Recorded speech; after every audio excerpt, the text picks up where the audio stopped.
Okay.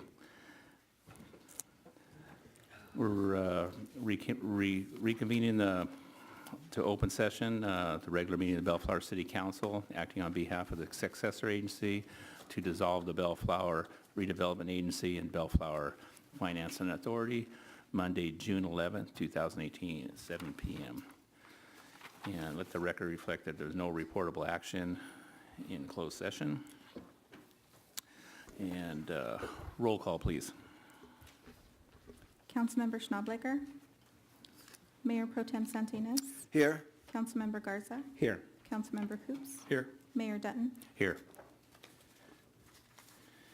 I'd like to make a motion to excuse Councilmember Schnableger. Second. Without objection, that'll be the order. Okay, may we all stand for the invocation led by Councilmember Juan Garza and the Pledge of Allegiance by Lynn Gorecki, our Public Works Director. Thank you, Mr. Mayor. Will you bow your head as I pray? Dear God, as we come before you, we thank you for the opportunity to come and gather together this day here. We ask for your hand of blessing on this meeting. We ask that you would guide and direct our meeting so that it is full of wisdom, productivity, and respect for one another. Thank you for helping us to accomplish our work and our goals this day for our beloved city of Bellflower. In your name we pray. Amen. Amen. Amen.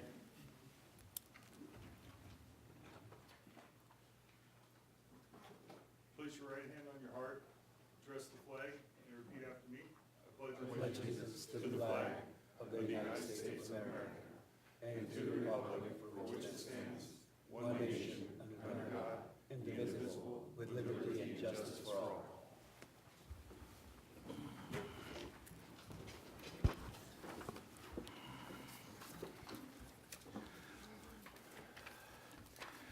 Okay, City Council announcements 9A.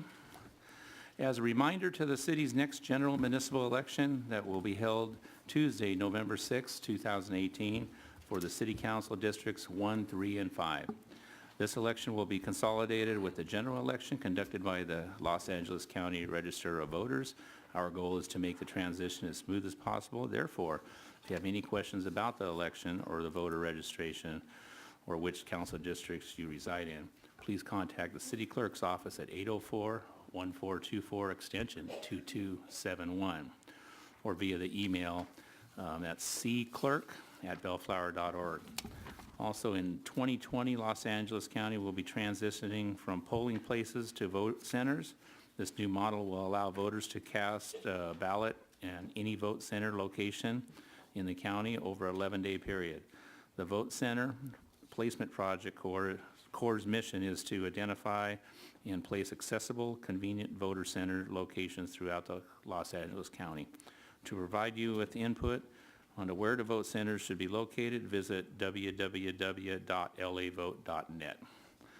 Okay, Mayor Pro Tem Sonny Santinas. Thank you, Mr. Mayor. The City of Bellflower will be holding a used motor oil filter exchange event on Saturday, June 30, 2018, from 9 a.m. to 1 p.m. The event will be hosted at the Pep Boys located at 8533 Artesia Boulevard. In exchange for your used motor oil filters, residents will receive a new oil filter free of charge. That's good. The City of Bellflower encourages all residents to participate. For other used oil collection centers, call 888-CLEAN-LA or visit www.cleanla.com. For further information about the collection event, please call Kevin Sales at 562-944-4766. That's all I have, Mr. Mayor. Thank you, Sonny. Councilmember Juan Garza. Thank you, Mr. Mayor. Business mentoring and workshops, SCORE, mentors are available at no cost to assist new and established businesses on the first and third Tuesday of each month here at Bellflower City Hall. SCORE is a nonprofit association dedicated to helping small businesses get off the ground, grow, and achieve their goals through education and mentorship. Meet Bellflower's 3 mentors. First, Ms. Kathy Beard. She's a human resources specialist who is available the first Tuesday of each month. Second, we have Mr. Joseph Curiel, a banking and finance specialist who is available the third Tuesday of each month. And lastly, we have Mr. Richard Hoff, a CPA and accounting specialist who is available the third Tuesday of each month.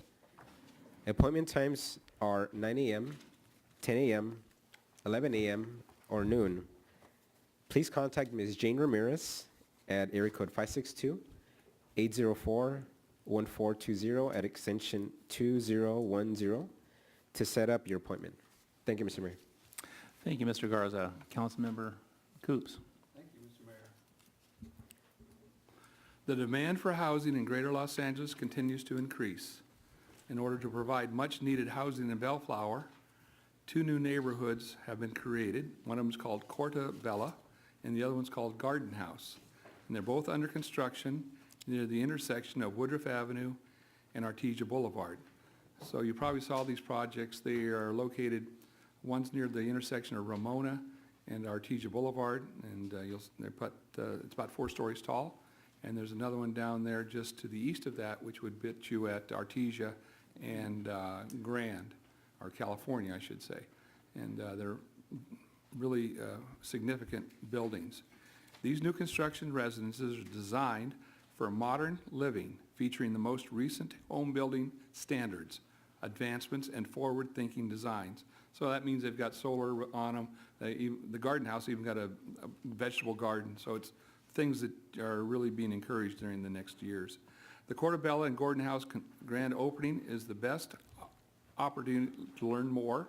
For more information, you can visit www.bellflowerliving.com or stop by the sales center, which is located at 10030 Ramona Street in Bellflower. That's right by the TLC car wash. They're open daily from 10 a.m. till 6 p.m. Thank you, Mr. Mayor. Thank you, Mr. Coops. Okay, Mr. Stewart, public comments, please. This is the time set aside for the public to address the City Council on matters not listed on the agenda. Anyone wishing to address the City Council should come to the podium, be recognized by the mayor, and state your name for the record. If you wish to address the City Council on an agenda item, you may do so by approaching the podium as we review that particular item. You'll be given a reasonable amount of time to address the City Council. Anybody wishing to come forward and speak on items not related on the agenda are welcome to come forward at this time. And I do know okay. Well, hi, our librarian. Good evening, Mayor and members of the council. I'm Josh Murray from the Clifton and Brackenseek Library, 9945 East Flower Street. I'd like to discuss an upcoming program that we're hosting about bullying prevention and response. On Monday, June 25th, 2018 at 6 o'clock p.m., we will be answering some very important questions like what is bullying? Why do people bully? What can I do? GetSafe will answer all these questions and more through an interactive and engaging workshop for parents and children. During the second half of the program, children will learn techniques and concepts that can build their leadership and self-advocacy skills. This is for children 9 to 18 and their parents and caregivers. Again, this program is going to be on Monday, June 25th, 2018 at 6 o'clock p.m. at the library. Thank you. Thank you. Anybody else wishing to speak? I do understand that the Bellflower Court is here and they have a special presentation for a council, so if my council colleagues will meet us over on the podium over there. Oh, And I think, I was not right about that?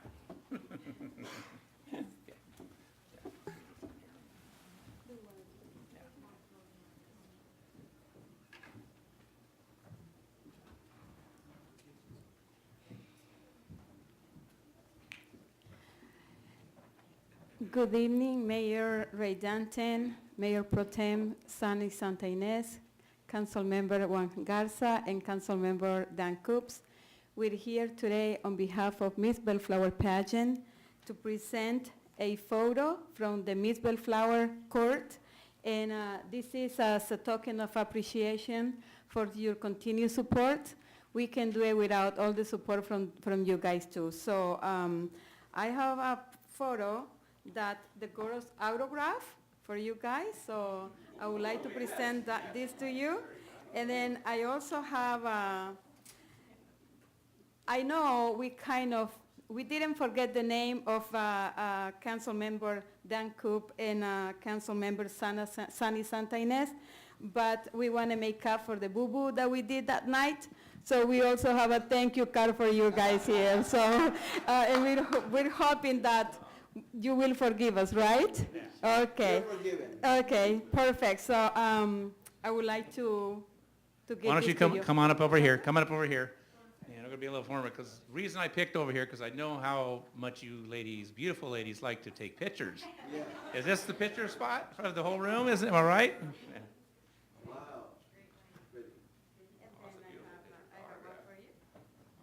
That'll go great in council office. Okay, thank you so much. For the audience, I would just like to say a couple things with this this teen and Miss Bellflower Court. Turn around, you're on TV, by the way. And we established this court, I think it was in May, was it? Yeah, and we got this court here, and as council colleagues, these ladies go to about every event we do, and so we watch these young ladies grow, and they grow and mature, and we actually get to see them, you know, learn how speaking and how to dress, how to walk, and all that, and it's just an amazing thing for me to watch every court to come by as long as I've been on the dais, and it's just a neat thing.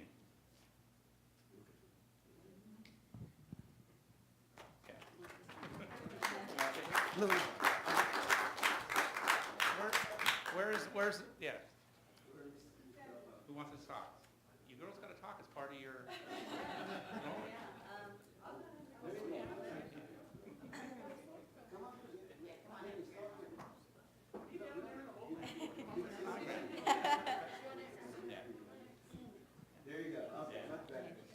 Well, I just want to say thank you to the City Council so much for all of their continued love and support to our pageant. I know that they came out on the night of and watched us get crowned, and it was such an honor to have them there. And I know that we'll be seeing a lot of them throughout our reign, so I'm very excited for the year ahead with all of you guys. Thank you so much. You're welcome.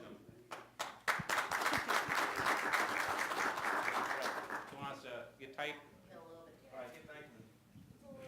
Doreen, you want to come over here to this side?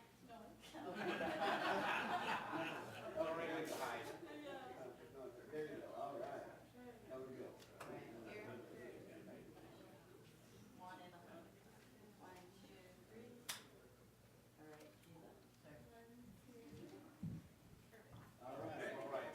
Thank you, ladies.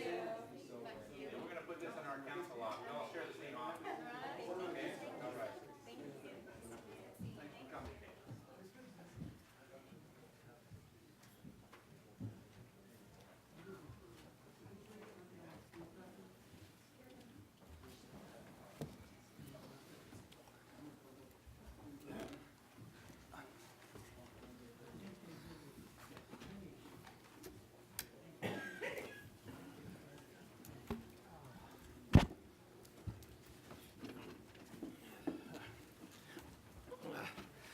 That was interesting. That was a little backwards. Usually it's the council and our colleagues, we go there and give other people presentations. It's the first time we were on the receiving end. With that said, is there anybody else in the audience wanting to speak on public comments? I do have a question. When are they going to break ground on Steelcraft? I think they did today. Saw Yeah, a tractor out they there. did some grading and tree removal over the weekend, so, or last Friday, so I think Yeah. And how about in and out? Don't know. again, they demolished the second structure there now, so they have a clear field, so I think work has begun in earnest there too. There's tractors out there moving today. Okay, 'cause Does that count? Yeah. Are they also doing a brewery also? Opening one with the J.C. Penney? John, are they doing the brewery now at where the old J.C. Penney store also? I don't know what you're talking about. Martin Howard's. Oh, brewery, I'm sorry. Yeah, they are. That's to be decided. They are working on their plans now for the refit of that building, correct. Okay, thank you. Yeah. They closed escrow, so that's, yeah. Okay. Anybody else? I knew that you were a holdout. Are you the closer? You're trying to be the closer? I don't know, but how much time you got? 30 seconds. That was last time, too. We all got dinner waiting. All right, my name's John Butts. local business person. Couple questions. I brought up the Union Bank parking lot 3 or 4 weeks ago. We had a little discussion on it, and I was wondering, number one, where it stands, and we don't need a monument, but We've done, parking, they need the land back. let me follow up. So we've done some analysis on that. We're going to bring it back. We want to make sure that we don't have an ongoing signage need that's going to go on that site if another development carries out. So we will know, we plan to bring the item back the first meeting in July to the council. Well, I thank you. Yeah. That's the one item off my list. Till then, The other till thing, July. Then it goes back on. see, overburden it with a sign. The other item is, I dropped some paperwork off here at City Hall last week on business licenses. And I'm hoping the city will actually take a good look at it, because this city has been losing thousands and thousands of dollars over all the years. You know, Mr. Bethel, let me preempt you on that one. I actually owe you a visit on 2 items, that one and another one that you were going to bring up a couple weeks ago. I haven't ignored you. The finance director I need to bring with me has been out of town for 2 weeks, so I promise to get to you next week on that when he returns. All right, because Yeah. all I want to do is help you round up some money that we've been losing, so we can stop the bleeding.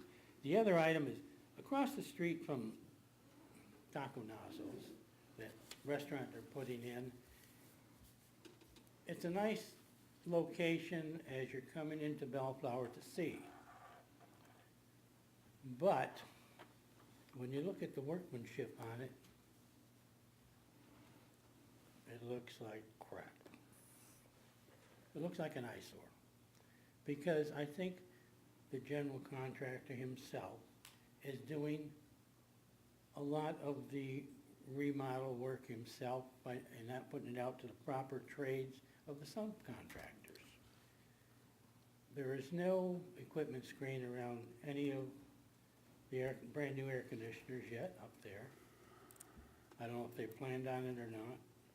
But you look at that metal work, it looks like some 2-year-old nailed it to the front of the building. And I was in Mr. Coop's office looking across the street, and I told Dan, I said, doesn't that look like crap? As almost the first building as you're coming into Bellflower. What kind of shoddy workmanship's going on? So that was kind of bothering me. The other thing I'm going to keep a little quiet on for a while yet, until I talk to you, Mr. Stewart, over it. I would not rather bring it up and create a big fiasco, and I would rather deal with you, and you can deal with these people up there, so you know what I'm doing. So thank you for your time. Thank you, John. Anybody else wishing? Not seeing any, we'll move on then. Okay. We have some recusals coming up, so we're going to take the agenda out of order, and we're going to do the consent calendar right now. So, get that out of the way, and then we'll move on. Okay, we're going to call on item 14, the consent calendar, and I'm going to make it known that I'm going to recuse myself on 14B and 14E and 14L due to the fact that those 3 locations involve property within 500 feet. And anyone else want to pull anything for discussion? I've got to recuse myself from 14B as well, because I have a conflict there based on property located near the project. And your Dan's 14B. Anybody else? We're good? Mayor, I'm sorry. Staff would like to pull 14D. It's not quite ready to go. We'll bring it back next meeting. On 14D will be pulled off the Yeah. consent calendar. Correct. Okay. Mr. Mayor, I'd like to pull items 14E, J, M, and O. You know, okay. First of all, does the clerk have the recusals listed already for the record? Okay. Okay, and then 14, we'll start with 14E. Yeah, Mr. Mayor, since Mr. Gorecki is ready, I guess, to respond, I just want to ask for an update on the widening of Bellflower Boulevard between the freeway and Artesia. Well, the update, as Jeff mentioned earlier, with the public comment question, the developer that's working to develop the corner completed the demolition of the last remaining building, which was the old Fritz's building, last week. In that process, they're also grubbing out and grading out the remainder portion of the parcels there for that development. The project on the public works end of things, which is the widening of Bellflower Boulevard itself, is currently out to bid. Those bids are due on June 21st. Once we get those, we had a mandatory pre-construction hearing or meeting last week. We had 7 very reputable contractors that came to the thing. So I'm pretty confident we're going to get some very competitive pricing in there to do the widening project. So you figure we probably will likely award the project in July at the July City Council meeting.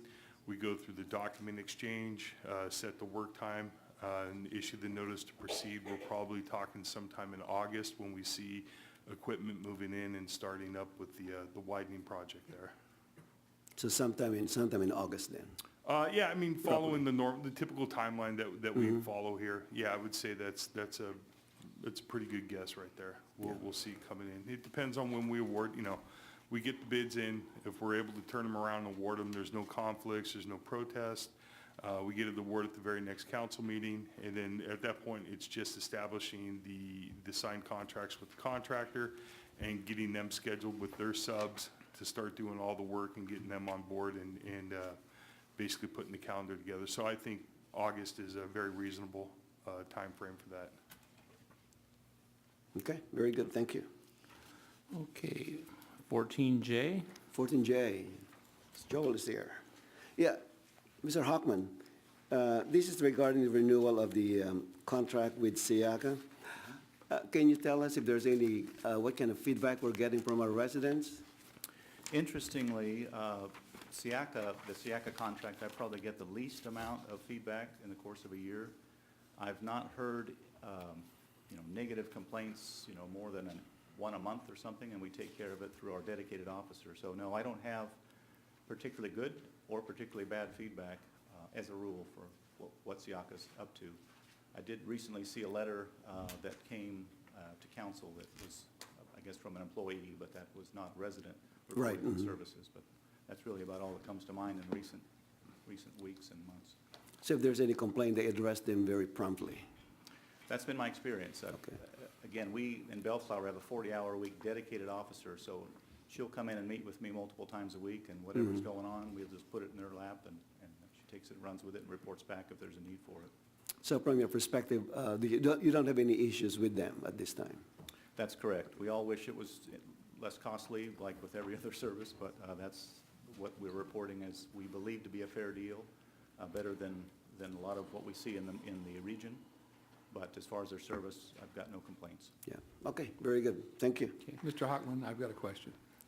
So what's written in the executive summary is that we're going to have a rate increase of 3.8%, which is $21,273. As part of the agreement, SIACA guarantees to offset this cost by collecting animal license revenue of $138,000, with an additional revenue being split 50-50 between the city and SIACA. This additional revenue is approximately $16,000. So are they raising the price of dog licenses, or how is it that they can guarantee that they're going to have an increase in the revenue that's going to offset this raise? The guarantee is just part of what's written in the document. That's just something that has been actually a figure we've had for a few years. Prior to that, it was a $112,000 guarantee. So that's gone up, and it's just a matter of agreement. The additional 16 is simply an estimate based on past years as to what we think we'll be able to get in excess of. The reason for that incremental aspect is it gives them an incentive to work harder at collecting the fines, at collecting the licenses mostly, door to door, knocking on doors and working hard to collect that revenue that is due the city. So for that incentive, they get to split it with us, that additional part. That's what creates the incentive.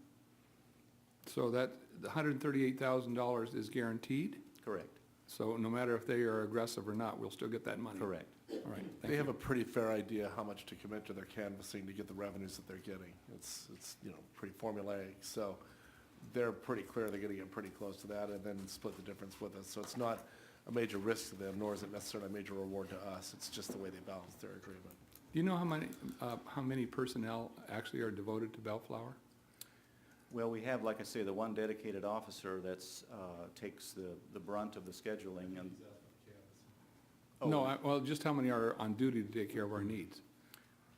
So it's a rotating, we don't have a We don't have more a than dedicated one. person? Beyond the dedicated person, it's gonna be whoever's available in the region to roll. Okay. For whatever, depending on the priority of the need, so it's a variety of other people. So if I read this right, we're paying $5.85 per citizen in Bellflower for this service, correct? Yes, these figures were provided with SIACA, and we have done some looking on our own to see how we stack up, but that's what we believe to be correct. So if we had used Los Angeles County as our for SIACA's work, that would cost $19 per citizen of Bellflower, 4 times the amount? Am I reading that right? You're reading it correctly. It's what kind of fee? The county sheltering fees have gone up dramatically. I mean, Based on some of 4X, that's quite dramatic. Well, all the cities are way more than us. Yeah, well, I was just looking at the highest one there. I thought we were spending too much money until I looked at the, what other cities are Well, paying. we go through this whenever it comes forward, because in our heart of hearts, we all love animals, but we spend almost $600,000 a year of our budget, and that's the difficult part, you know? But it's still the best deal going, but it still hurts. Yeah, we believe as a nonprofit that SIACA does have the economies of scale of a number of clients. They've even extended into Orange County and have a Buena Park client as an example. So they've done well for the region, and I'm not hearing good things about the county, and in fact, the county won't be taking on new clients anyway. So even at $19, they don't need any more help, huh? So, all right, that's all I have. Okay, item 14O, Sonny, that was your last? Yes, yes. Let me ask the question together. They're similar between O and M. Okay. So, you're proposing to have 3 contracts for M, I believe, and then 2 contracts for M, and then 3 contracts for O. And this is basically for street rehabilitation, widening, ADA improvements, and so on and so forth. So public works project. So a few questions. One is, my understanding here is you're giving a contract for each of the contractor here for $150,000 each. No. So Or- what we are doing through this process is we're establishing an on-call list. M is for on-call for design services, and then O would be on-call for construction management and construction inspection. As projects come up and we award a project and we give it out to one of the firms that we pre-qualified through our process, what we're saying is they can do work for us up to $150,000 a year. Each one of them? Yeah, each one of them. So it depends on how much work we have in a Okay. given year. I can use all 3 of them. I can only use one of them. But no matter what we're initially setting the budget at for each one of them in their agreement is up to $150,000. So overall, we're looking at 150 times maximum of five contractors at $150,000 each. We want to make it close to that. Maximum. We want to make it close to that. What this is overflow for projects, so we don't have to bid it separately if we take on a project. Well, I understand that, but in terms of the cap, we're The looking cap at... is an arbitrary cap, so we don't use one more than the others. Yeah. So it's just to keep it more democratic, and we qualify 3 firms, we'll use 3 firms. No, in terms of their expertise, are they doing different things for us, or they're We can do a lot similar? of the same. Well, some of the projects may be a federally funded project, then some would be funded by state funds. So there is a difference in the project, the type of projects that they may be doing, but that was all part of the prerequisite for them to participate in this process with us. They had to be able to handle federally funded projects. They had to be able to handle projects that are special grants as well as state funds, and then our general fund projects. So this is basically just giving us a series or a couple different contractors to have under agreement, as Jeff had mentioned. So as a project comes up, we don't have to turn around and do a separate bid item to get construction management or inspection services for a project. We already have somebody on the shelf here for the next 3 years. In this case, with agenda item O, I will have 3 of them. So one will work on the Bellflower widening project, and then probably in the next 7 months, we have the rehabilitation of Alondra and Bellflower Boulevard that we're doing. So I'll assign another one to do that work, and we don't have to bid them out. We've done the bid work right here for us. So to answer your question, if we got really busy, yes, I could have 5 different contractors going in a single year, and they're all working on an agreement that could be up to $150,000.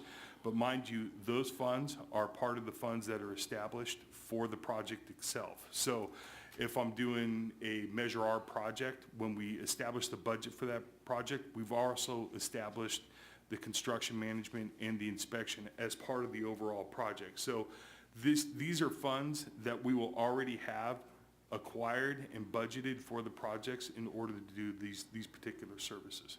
So since you pre-qualify them already, so basically you can basically pick one contractor over another. Absolutely. Is that right? Yep. So, and the price point is very different, is what I'm getting at. So would you use basically the cheapest first instead of going to the second and third? Well, a lot of it, yeah, that has a lot to do with it, but also who's available. You know, somebody may not have a team that they can readily move into Bellflower. They may be all spread out thin on other projects in other cities.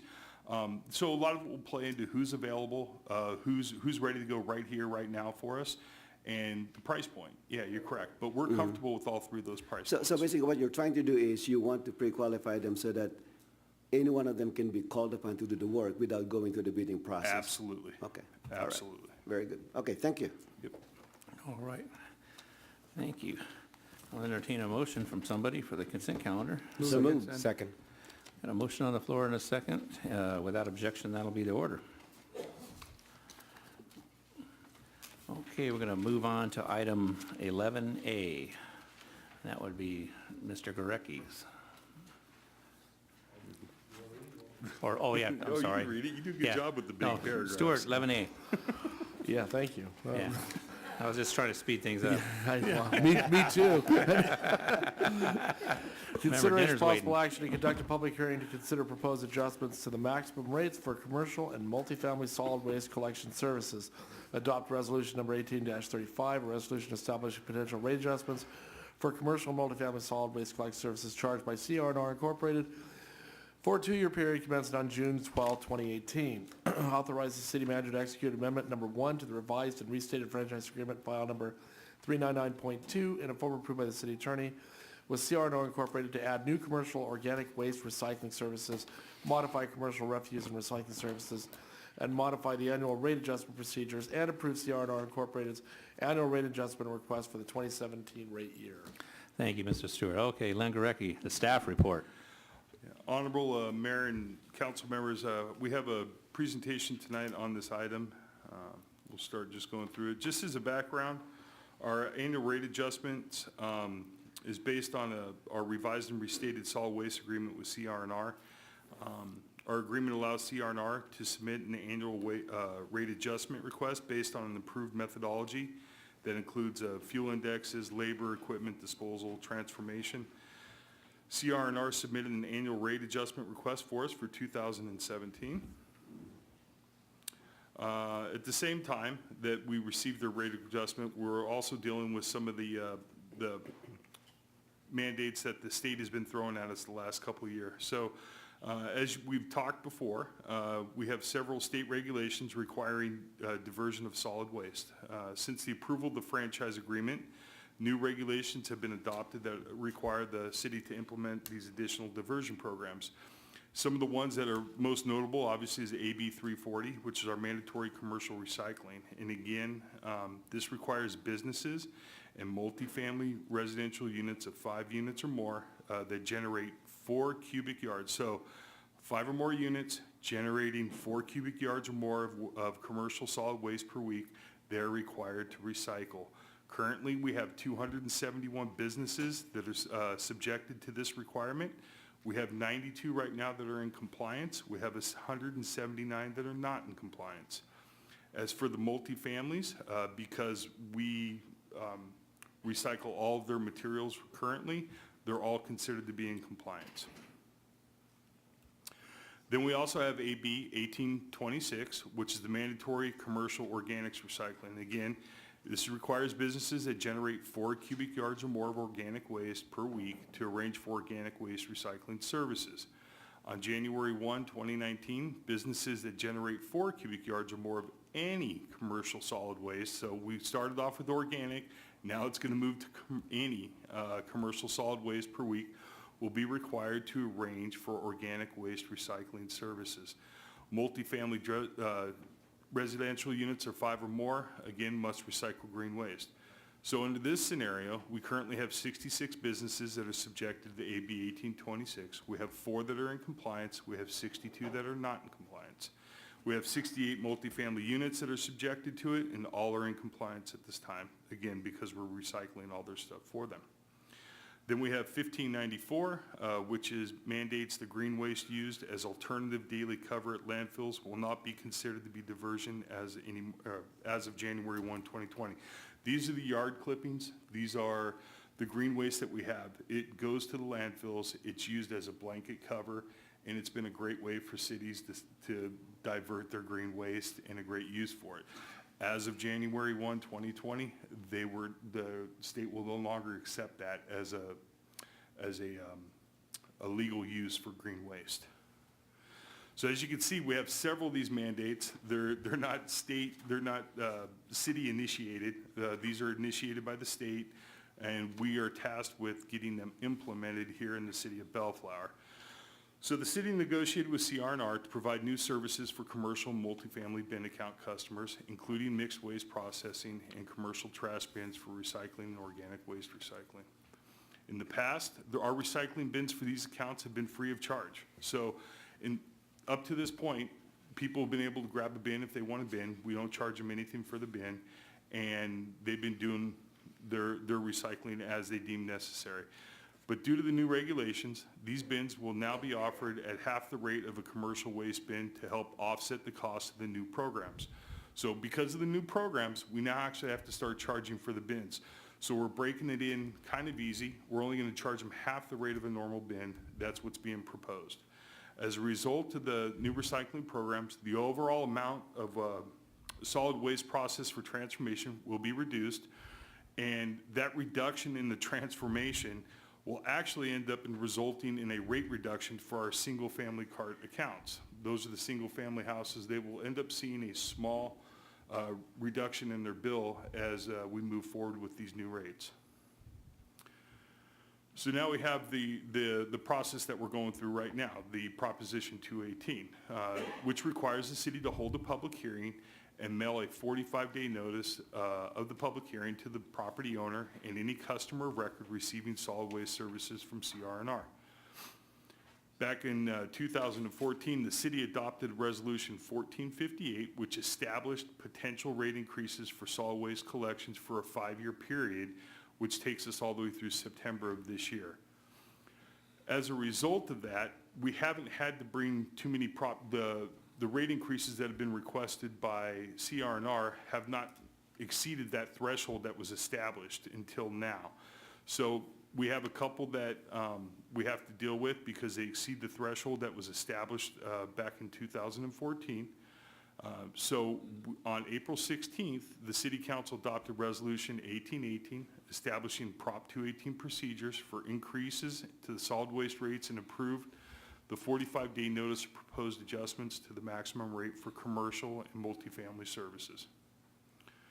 The notice contained the proposed monthly rates for commercial and multifamily for the 17 and 18 year and stated that if approved, the effective rates would be retroactive on September 1st, 2017, and would become effective June 12th. So we'll talk about that retroactive and how we're applying that here in a minute. On April 27th, the city mailed the notice, including the protest ballot, to a total of 1,223 property owners and customers of record. If written protests are not received from majority of the property owners or customers of record of the parcels subject to the proposed rates, the city council may approve the proposed rates for commercial multifamily. So we mailed out 1,223. We have received up until 5 o'clock this evening a total of 44 protests. So it does not exceed the majority vote, and there's not enough protest letters to stop this hearing at this time. So this is the 2017 proposed rate adjustment. So we reviewed CRNR's annual rate adjustment requests and subsequent proposals for new commercial and the new organic recycling services. The rate adjustment methodology resulted in the following percent changes to the service categories. So our single family cart, it's a 3.4% increase, the bin 3.1, a roll-off box for service is 3.6, and a roll-off box for processing 2.4% increases. So based on the percentage changes that I just read off, along with the reduction in the single-family cart rates due to the decrease in transformation, we talked about that a minute ago, a couple slides ago. So we're going to be decreasing the transformation, so that is where it's going to impact the single-family rates now.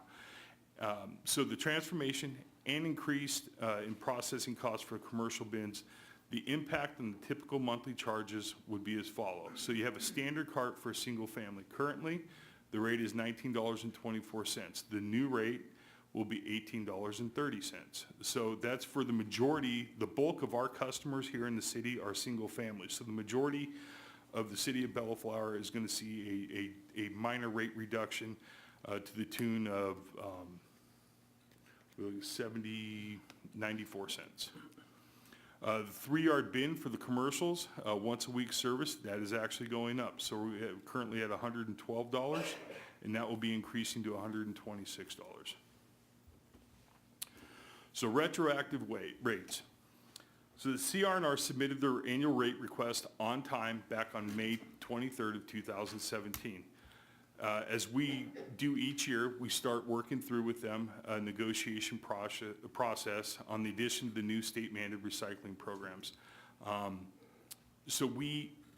As we worked through them and we were trying to figure out how to implement these programs based on what we're required to do by CalRecycle, and CRNR was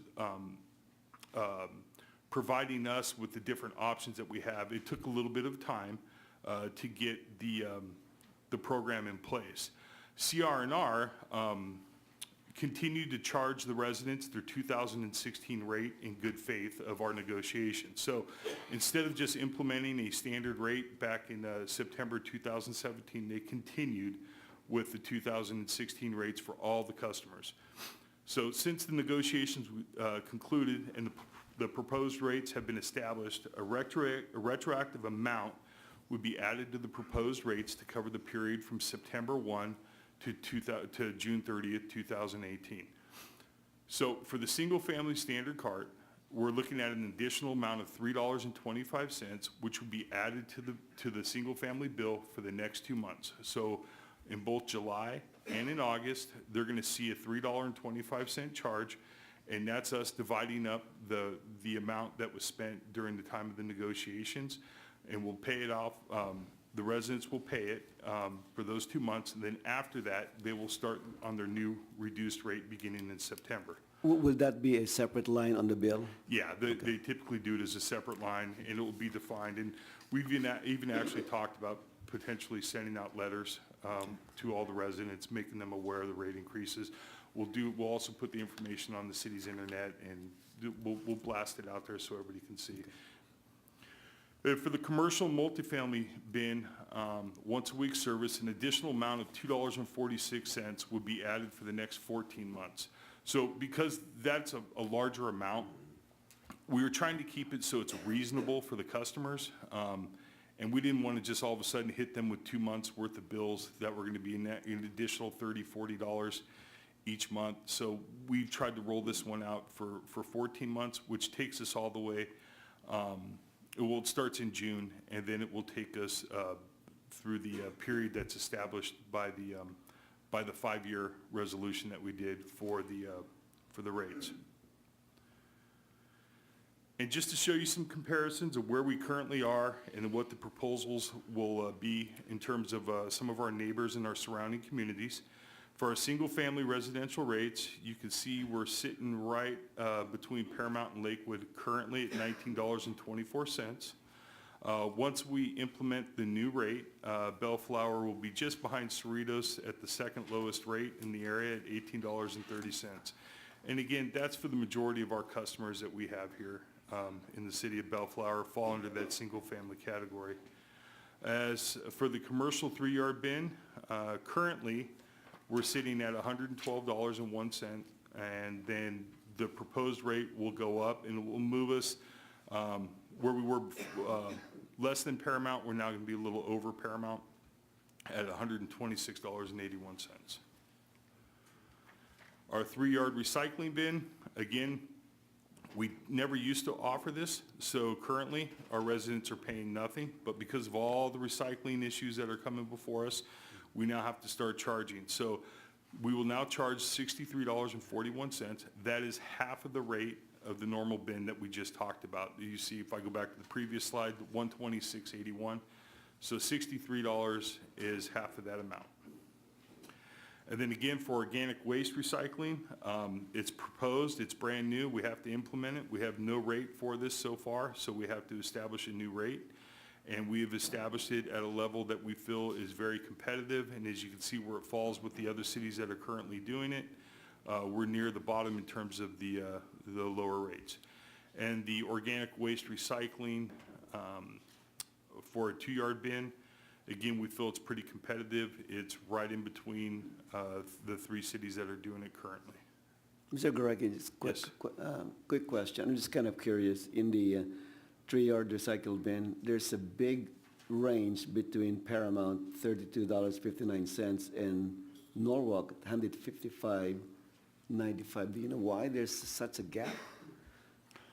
It's huge. I do not.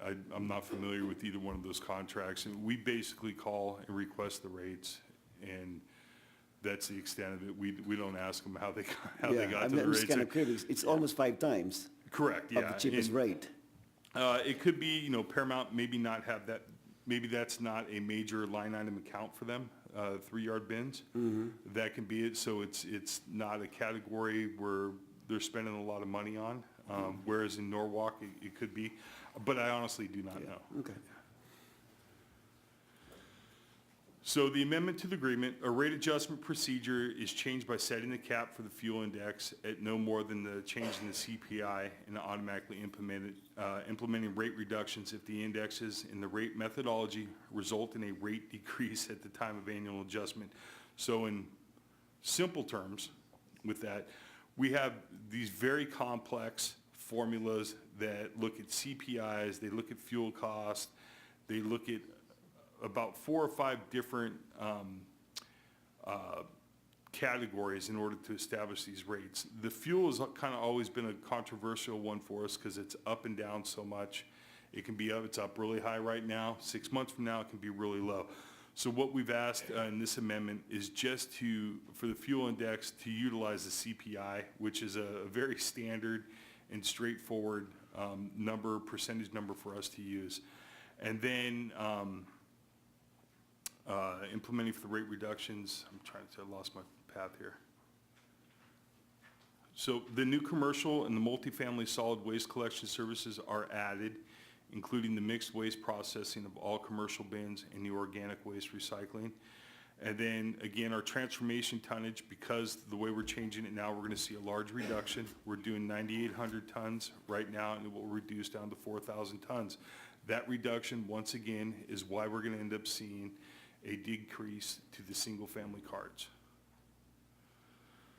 So the recommendation this evening is to open the public hearing, take testimonial and documentary evidence, and after considering the evidence, adopt resolution number 18-35, authorize the city manager to execute amendment number 1 to the franchise agreement file number 399.2 in the form approved by the city attorney. And then next, approve CR&R Incorporated's annual rate adjustment request for the 2017 rate year, or alternatively, discuss and take other action related to this item. I'd be more than happy to answer any questions, and then we can open the public hearing.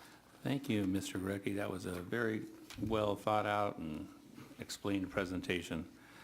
Any questions of staff? Yes, Mr. Garza. Thank you, Mr. Mayor. I also want to commend staff. I thought they did a great job with this presentation and the actual report itself. Thank you so much. I know we had our Prop 218 meeting a couple months back.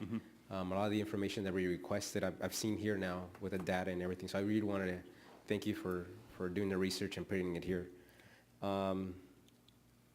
The first question I have is in page 3 of the staff report for AB 1826, the mandatory commercial organics recycling. It's just a quick question. Under compliance plan, it says that the new organic waste recycling services consisting of 65-gallon organic waste carts and two cubic yard organic waste bins are proposed. Does that mean that the customers will be able to choose from either or? That's correct? That's correct, depending on the need that the specific business has. They'll have that option. Okay, perfect. I'm also happy with the fact that CRNR is going to document which businesses are participating and which ones are not. I know that right now with the, it's in the trash industry, I think it's an old adage that the commodities market's always fluctuating, but I think now, especially with China buying less and less of our plastics, it's really volatile right now. So I think anything that we can do on our end to incentivize and increase participation in these programs is crucial in order for us to meet our diversion rates. So the other question I have is regarding the $3.25 proposed retroactive increase at one time. My request would be that when we inform the residents of this $3.25, that we make it known that it's a one-time, right? I'm sure you're going to do it, but just wanted to make sure that we let them know that's a one-time thing. We'll explain it, that we're gonna, that's the rate that's retroactive, the basis of why we're doing that, and the fact that it's only gonna be for 2 billing cycles, and then we'll also make them aware of the new rate that they're gonna be charged at as well. Perfect.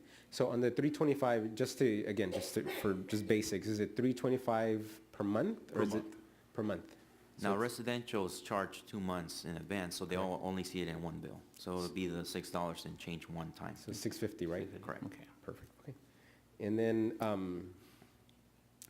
the other thing I would just advise, you're handling this process, so I absolutely will let you decide what you want, but or you recommend. But I would recommend that if we're gonna do that one-time retroactive increase, that we let our residents and customers know before we do that. I think, especially with some of our more economically challenged residents, I think the prospect of having a one-time surprise increase, even though it may seem nominal to some residents in our community, to some it's a big impact. I just recommend that if we do that, that we probably let them know a month before they get that bill so that they can prepare and absorb that cost as good as possible. We'll certainly make an effort to get the word out there. And again, we'll either do it through mailers or through the actual bills itself, or do inserts in the bills to let everybody know what's going to take place, so they have plenty of time to plan for it. Perfect. Thank you. And then the last thing I have really is if possible, I think the rate comparisons that you did, the graphics, the tables that you did, I thought they were excellent. Sometimes something as simple as that is powerful, and so maybe including that as part of your case when you send it out to the residents. Oh, okay, yes. But that's it. I mean, in terms of, and again, we haven't voted yet, but the fact that we can get increased compliance for diversion rates through this process and also increased participation, a rate reduction, I think it's a good thing. So Yeah, I mean, CRNR has been very helpful. They've come to us with lots of different plans, lots of different ideas, and we sit and try to figure out what's going to work best for us, what's going to be the easiest to implement, what's going to be the least, the least burdensome on the customers in terms of the costs and everything. And, you know, they have some great programs, but we don't think it's in, you know, the price range for our residents right now. So we've had to result to looking at doing some other things. But CRNR's been great, and Dean is here in the audience, and I'm sure he'll step up here during the hearing and, you know, make his comments as well. But they've been very helpful to us. Absolutely, yeah, I think it's evident, and I just want to thank CRNR as well for that. You know, the fact that they participate in good faith and maintain those old rates, you know, it's a good sign of the relationship. So, thank you. Thank you, Mr. Mayor. Thank you, Mr. Garza. Any other questions of staff? Not seeing, I'll move we open the public hearing. Second. Motion on the floor in a second. That'll be the order. So anybody else want to come forward and speak on this item, that rate increase for CRNR? He's going to race you. Hi, Fred. Hi, just a general question regarding CRNR in general, since they are the current topic. The trash scavengers who go through the city looking for treasures to recycle are frequently a very low priority item when they get reported. Understandably, there are more pressing issues in the city. I'm just curious whether there's been any discussion of any kind regarding any kind of containers that may be tamper-proof, somehow activated by the truck lifting them up in some way that might help circumvent the problem. Just a question. It's a good idea, but I don't think that's been invented. But we'll ask, how about if we ask the trash guys when they come up to the podium a little bit? Thank you. Okay. Yeah, that aggravates me too, Fred. And probably most people. Thank you, Mr. Mayor and council members. Scott Larson.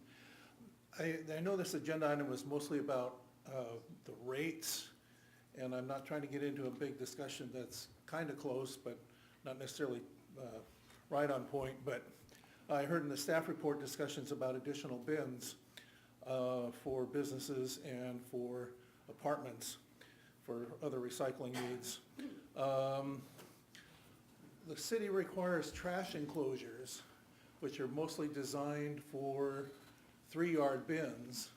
And now if they got to get another bin, is there going to be some discussion about, you know, how do we fit them in the existing trash enclosures? And is CRNR going to redesign the bins where we might be able to still fit it in the existing, or maybe, you know, are you going to require modifications to those enclosures? And I heard something said about a 2-yard bin. Does the fee go down if you're, you know, have a 2-yard bin versus a 3-yard bin? And now, you know, that's kind of my questions and my point. So to answer Mr. Larson's question, in looking at some of the programs that have been implemented by other cities, Bellflower is not unique in that a lot of our commercial locations and businesses, as well as the multifamilies, they simply, when they were built 18, 19, 20 years ago, or even longer, there was never any thought process put into, you know, bins and the size of bins and recycling, and nobody ever knew what was coming down the pipe that we were going to be handed by the state to deal with. So a lot of the cities have waiver forms that they utilize where if someone does not have the property or the space on their property, and this is something that we'll certainly look at implementing as we get along, they can fill out a waiver form, we'll go out, we'll inspect the site, and really if there's no physical way to put these bins on their property, then we can waive that requirement for them.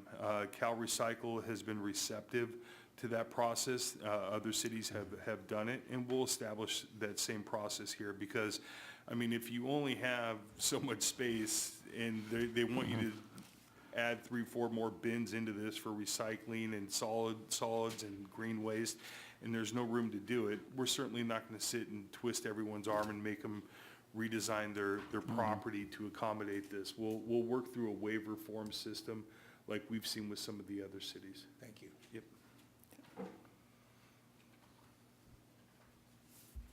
Anybody else wishing to come on up? I think I'm got a little confused with this. Got that covered. As a commercial user, what we're saying now is we're going to have to possibly play with 3 separate bins. One for recycling purpose, one for, Organic. say, concrete. Organic.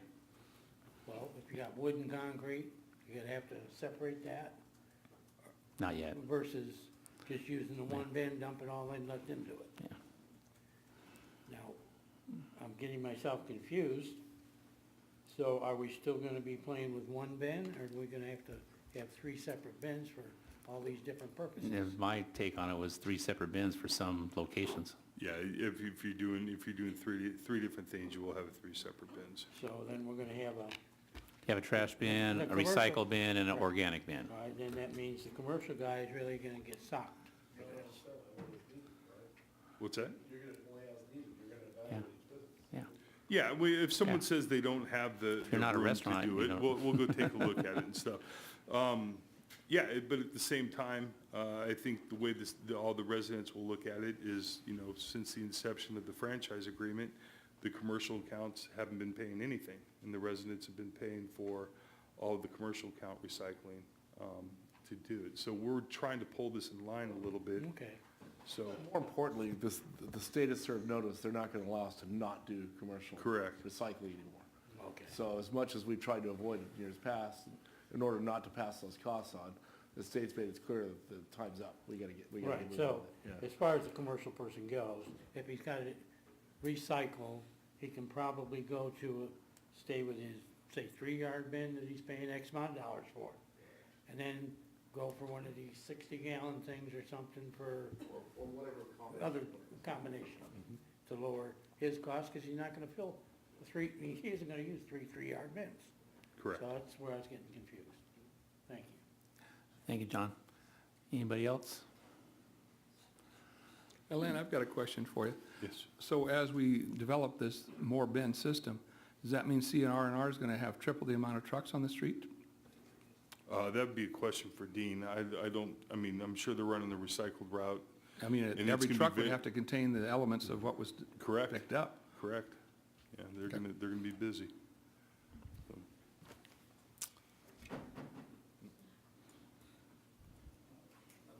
I know some of your names here, but I don't know what your name, you said something about a waiver if there was not enough space. Correct. Would you define that waiver? Does that mean if I don't have the space, I can keep my 3-yard bin and all my grass clippings and the recyclables and the refuse goes all in that same bin again?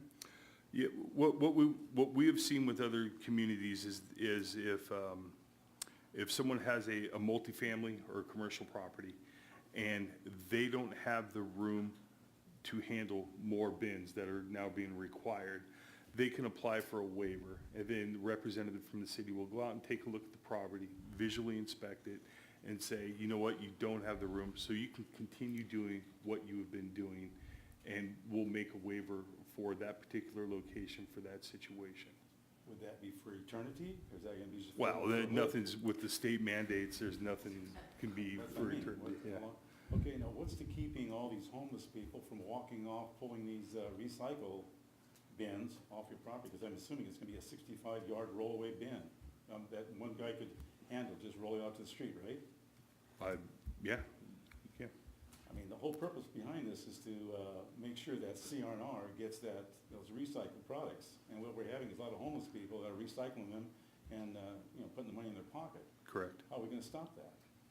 They That's- can't roll a 3-yard bin to a recycling center, but they can surely pull one of Roll those. a 65 gallon. You're talking about a different classification of waste now, they're not necessarily gonna be attractive to homeless. I mean, the folks collecting metals and bottles and glass now are not gonna be trying to collect the organics waste that's gonna be collected in the bins we're talking about today. So I don't think the things are gonna change dramatically, do you, as far as the residential side? No, We're talking about I really a don't see big change on the commercial side. I'm but- talking about the commercial side. Yeah, well, I don't think there's gonna be homeless collecting waste bins full of organics trying to recycle it, whereas bottles have real value to some of these recycling centers. That's where the difference would be. Right, but we have now, because of the state mandate, we've made it that much easier for the homeless people to get the recycle. We are forced, my tenants are forced to recycle, basically to have the homeless people come in there and steal it. There now they have to dig in the trash can, make a little mess, you know, it gets to be a little messy at times for them too, and they pass with just a couple of them. Yeah. Yeah, I mean, you're there's- absolutely yeah, right. You're absolutely right. I don't disagree with I mean, you at all. you know, we agree, You agree? but we don't know what the fix is. I know, but I'm a little lost Yeah, of these. we did, yeah.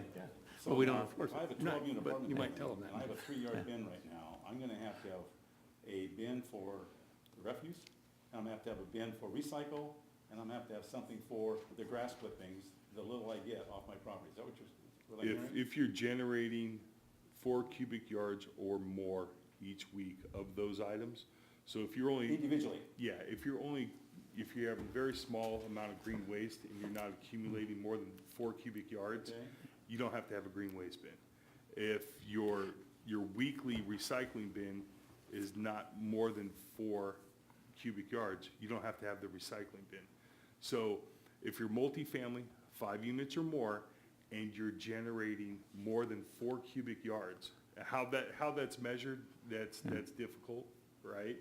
But if you're generating 4 cubic yards or more per week of those items, then you have to participate in this program. Lena, let me help out here. Yes. You have a 3-yard bin, I take it, I one. think I do, yes. You do? Yeah. And how many times a week is that emptied? Then you're good. That's You're- 3 yards per week, not 4. Right, that's what I was thinking. You're Yeah, under the you're good, wire. you're good. So I just have to pay the I'm good, interest you're now. good. All right, well, see, Yeah, 3, that's the magic. If you have over one of those 3-yard bins. I read that over 3 Yeah. times, and Yeah. it's. See, no, and you have a 3-yard bin, not a 4-yard bin. That's what it is. Those bins, the standard bins, roll-offs, are 3 yards. Yeah, you're good. Not to Yeah, I cause looked any at it that way, problems too. here, but if the state mandates recycling, Oh, yeah, some of us don't have to recycle them. yeah, You're under the wire. Typical government, right? yeah. And then to the scavengers, there is a $1,000 ticket if they get caught. But the problem is catching them. What do I do when I catch I'm always calling, but the time want they half? get there, they're gone. Yeah. Put a Yeah. necktie on. But you have to collect too. It's hard to collect. Okay, I'll listen some more. Yeah. Thank you. That was Gene. Gene, that was Gene Vanessen. Hey, Gene, I gave out your name. I hope you don't mind. The clerk was asking your name, but I already told him. We want you in the permanent record, and we want your address so we can police your property. Mr. Mayor, Sometimes we take it for granted. We know who's talking to us, but the clerk don't. That's okay. Mr. Mayor, just a quick comment, just to piggyback on what the gentleman just asked about. The problem of having people that are scavenging in recycled carts is not unique to Bellflower. It's a problem that the industry and cities throughout California are experiencing. So, not to diminish the problem, it exists. But I just wanted to make sure that that's on the record, that it's something that we're all trying to solve. So, thank you, Mr. Mayor. Thank you. All right, any other public comments? Not seeing any. I'm going to move we close the public hearing. CRNR. You sure? You No, want to let him talk? No, Dean. You want to let him talk? Of course. Well, you didn't want to come up, so I figured he was good. He was waving us You off. good, Dean? How was it? No. No. We can ask him He's questions. going to contradict everything I just said for the next 20 minutes. I was going to let it slide. I tried. Appreciate that, Mr. Mayor. I'm Dean Ruffridge with CRNR, 11292 Western Avenue, Stanton, California. I agree with the staff report. In fact, the gentleman did a wonderful job in presenting it to you and clarifying it. We agree with the staff report. Trash and recycling is an ever-changing business. I think some of you were on the council back in '06 and '07 when we first started service here in Bellflower. Since then, we've done a restated contract and agreement in 2011. And I think since the beginning, this city in partnership with CRNR has always been in compliance with CalRecycle. You've never been fined. Neighboring cities have. You've never had compliance issues. And you've never had hearings in Sacramento, which we've represented some cities at, and they're not fun. And I think your staff has shown tonight your bill is one of the lowest in the neighborhood. And I applaud you for that, for these number of years, complying with all the state regulations and still keeping your residents and your businesses at a somewhat low rate. Besides the assembly bills that Lynn talked about tonight and the regulations in the staff report, By 2022, there's a new bill called Senate Bill 1383. And your staff didn't bring that up tonight, and it's a very, very complicated bill. But what it will do is make AB 939 look like child's play. It is huge. So there will be requirements for the city, every city, by 2020 to comply, by 2022, and by 2024. And what it does for us as haulers, it changes the way we do business. We won't be picking up trash anymore. We'll be picking up mostly recyclables and taking very, very little to the landfill. To answer a couple questions that came up tonight about scavengery, first of all, tamper-proof containers, it's a great question, and I get the same question in every city. All of our recycling commercial bins, the 3-yard bins, 2-yard bins, 4-yard bins, and so forth, even 6-yard bins in some cities, have a tamper-proof lid. Those are the white bins? Yeah, Okay. it has a tamper-proof lid with a lid that has a dome on it with an opening, so people can't get into the bin and really scavenge around it. It's locked. On the residential side, it's almost impossible unless you want to do, there's one thing you can do to keep people out of the recycling bins, and that's put a lock on them. And so when the barrel comes up into the truck, it's a gravity lock. It unlocks automatically. It's a very, very expensive problem. And it's a maintenance problem. So everybody's got to have a key. Even when you throw your trash away, you have to have a key, right? Absolutely. You've got to unlock it every time you go in. That's where I thought it was So going to fail. It's not easy. Yeah. The state will come down on cities about scavengery in the future as far as having ordinances.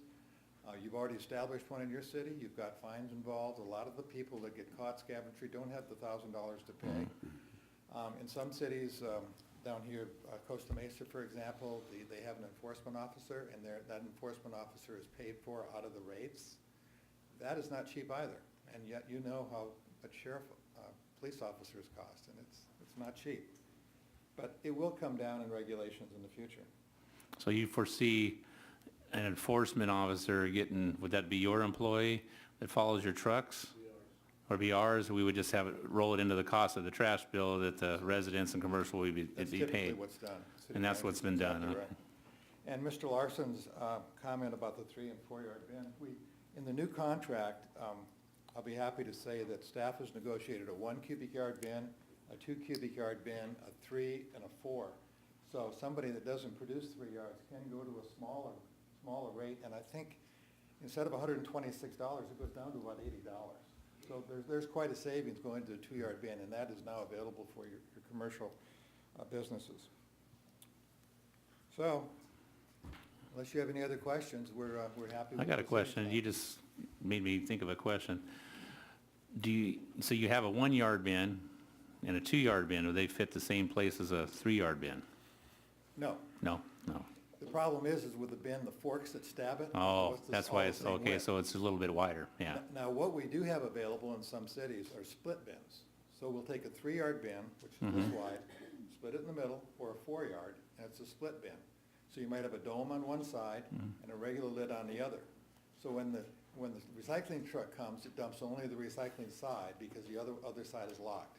So split bins are an option, and that's something we're experimenting with in some cities, and it's starting to take off. Now, that would actually save your businesses some money in the future, and if the city wanted to go there, I don't think that'd be a council action. I think it'd be a reduction in rate. We'd probably want to do some kind of memorandum, but it's something we'll definitely consider and offer your city. So you would have like 2 trucks come, you would have one truck like come in and maybe, 20 minutes later, the other truck while it was still out there in the curb or whatever. That's the biggest issue with businesses. They don't necessarily want 2 trucks on their site, Yeah. dumping One's every done. day. Yeah. Now, in this new contract, all of the commercial and multifamily gets processed. So the recyclables, the trash, everything goes into the 3-yard bin now, and it goes to our processing plant in Stanton, and we will pick out those recyclables. So there is recycling going on the commercial side now, even without the recycling bins in the new contract. If that makes sense. Is that mandatory? Or that's something you've done? Processing is mandatory in a new contract. It's all included in the new rates. No, I meant, is that a state mandated? Is that all commercial bins that don't do recycling get hand-picked through? It's not necessarily No? mandated, but it is a program. It's a program you have. Program that you have now approved. Oh, that we have done, okay. And is in compliance with state law. Mhm. So you are in compliance, I would say, for the next 2 to 4 years with Mhm. that program. And then, believe me, it'll change again. We just get caught, it took us a year and a half to get caught up here, now we're going to get behind I again don't next even sleep 6 at months. night. I think what they're gonna do every day in voting up in Sacramento.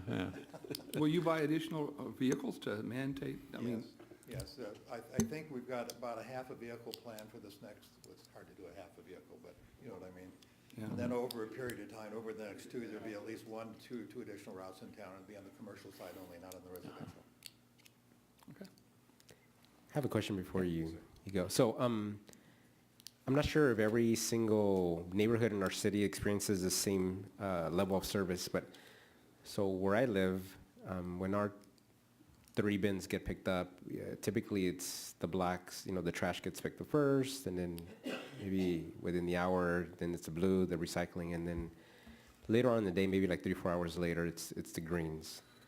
I'm not sure if that's typical of how it happens throughout our city with you, but as you know, I worked in the industry.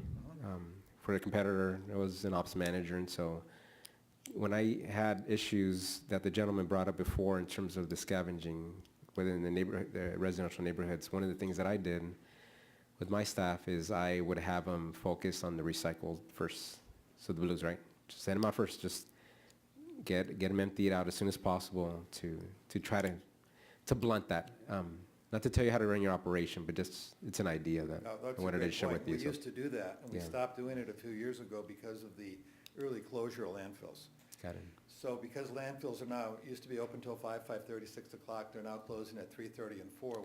We had to change to pick up trash first to get it to the landfill, so we're not storing it in a building overnight. And then the recyclables go to our own processing plant, and that's open 24 hours a day, so we can actually dump there at 7, 8 o'clock at night. So that we had to change because of landfill operation hours. Got it. That affected you. Yeah. That was it.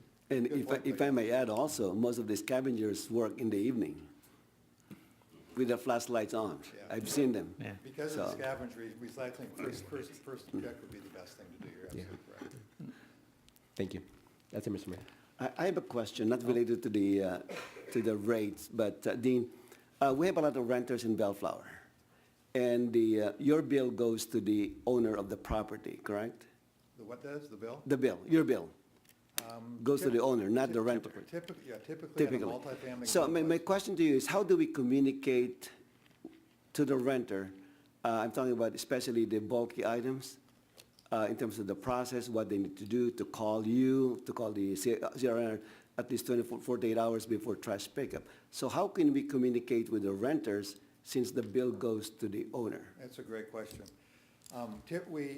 The owners typically take care of the bill, or maybe even their accounting office takes care of it. So the flyers that are inside the bills never typically get to the property manager. So Andrea, who's your sustainability specialist here in the city, she will take these flyers to the managers and ask them to put them on their bulletin boards or make copies for the tenants and so forth. And that's, we've found the best way to get that message out about bulkies. But in terms of, let's say, there's no property manager, let's say the house is being rented out. That's a problem. Okay, That so is a how problem. would you communicate with the renter? On a single-family house, and if the bill goes someplace else, city newsletters, quarterlies. Our website. Your website, our website. They don't have computers. I'm just trying to, They don't have computers? they don't have Who computers. doesn't have computers? Oh, there's a lot, believe me.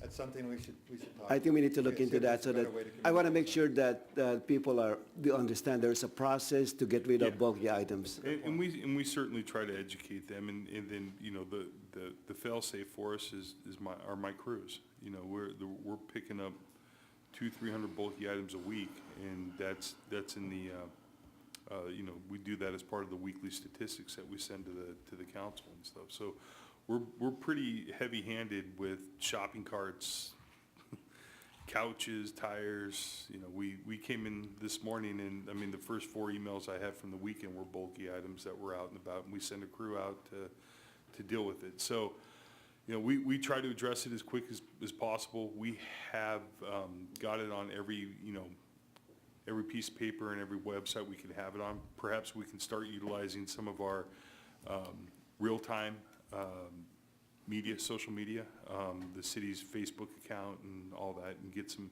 get it out there again. There's no harm in putting it out there frequently and trying to make everybody aware of it. Yeah, I think what I'm asking for is we need to improve our communication with them because they're out of the loop for the most part. Again, they have no computers, and for the most part, they don't get our quarterly newsletter or maybe in the recreation newsletter magazine, That could be one too. something like that. So what I'm getting at is I think we need to be proactive. I know we're very reactive, we're very good at that, but I think we need to improve our communication. You pretty well killed every possibility. I don't think what's left, Skyrider? If we need to, we have to. Okay. All right, thank you, Dean. Thank you very much. A little harsh, Dan. Yeah, there's nothing left, Sonny. I 100%. Yes. All right, Mr. Mayor, I'd like to make a motion to close the public hearing. Second. Okay, without objection, that'll be ordered. What's your pleasure, guys? Mr. Mayor, I'd like to make a motion for the City Council of the City of Bellflower to adopt Resolution 18-35 and to authorize the city manager to execute Amendment Number 1 to the franchise agreement file number 399.2 in a form approved by the city attorney. Second. Got a motion on the floor by Mayor Pro Tem Sonny Santinez and a second by Juan Garza. Call roll, please. Mayor Pro Tem Santinez. Aye. Councilmember Garza. Aye. Councilmember Coops. Aye. Mayor Dutton. Aye. Okay.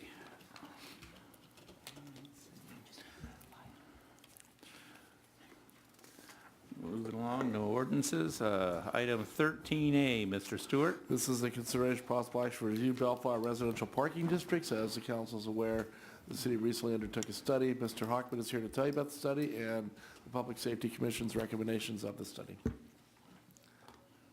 Mr. Hockman, take it away. Yes, good evening, Mr. Mayor, members of the council. After a rousing discussion on trash, we're now going to talk about parking, so. We're done talking trash. Okay, just hold on to your seats. As you know, in the last couple plus years, there's been a little bit of an increase, or I guess more than a little bit of increase in parking districts in town, and a number of them have come along. And so there's been some staff interest and council interest in looking at our program objectively as it relates at least to the region and to see how it's working and so forth.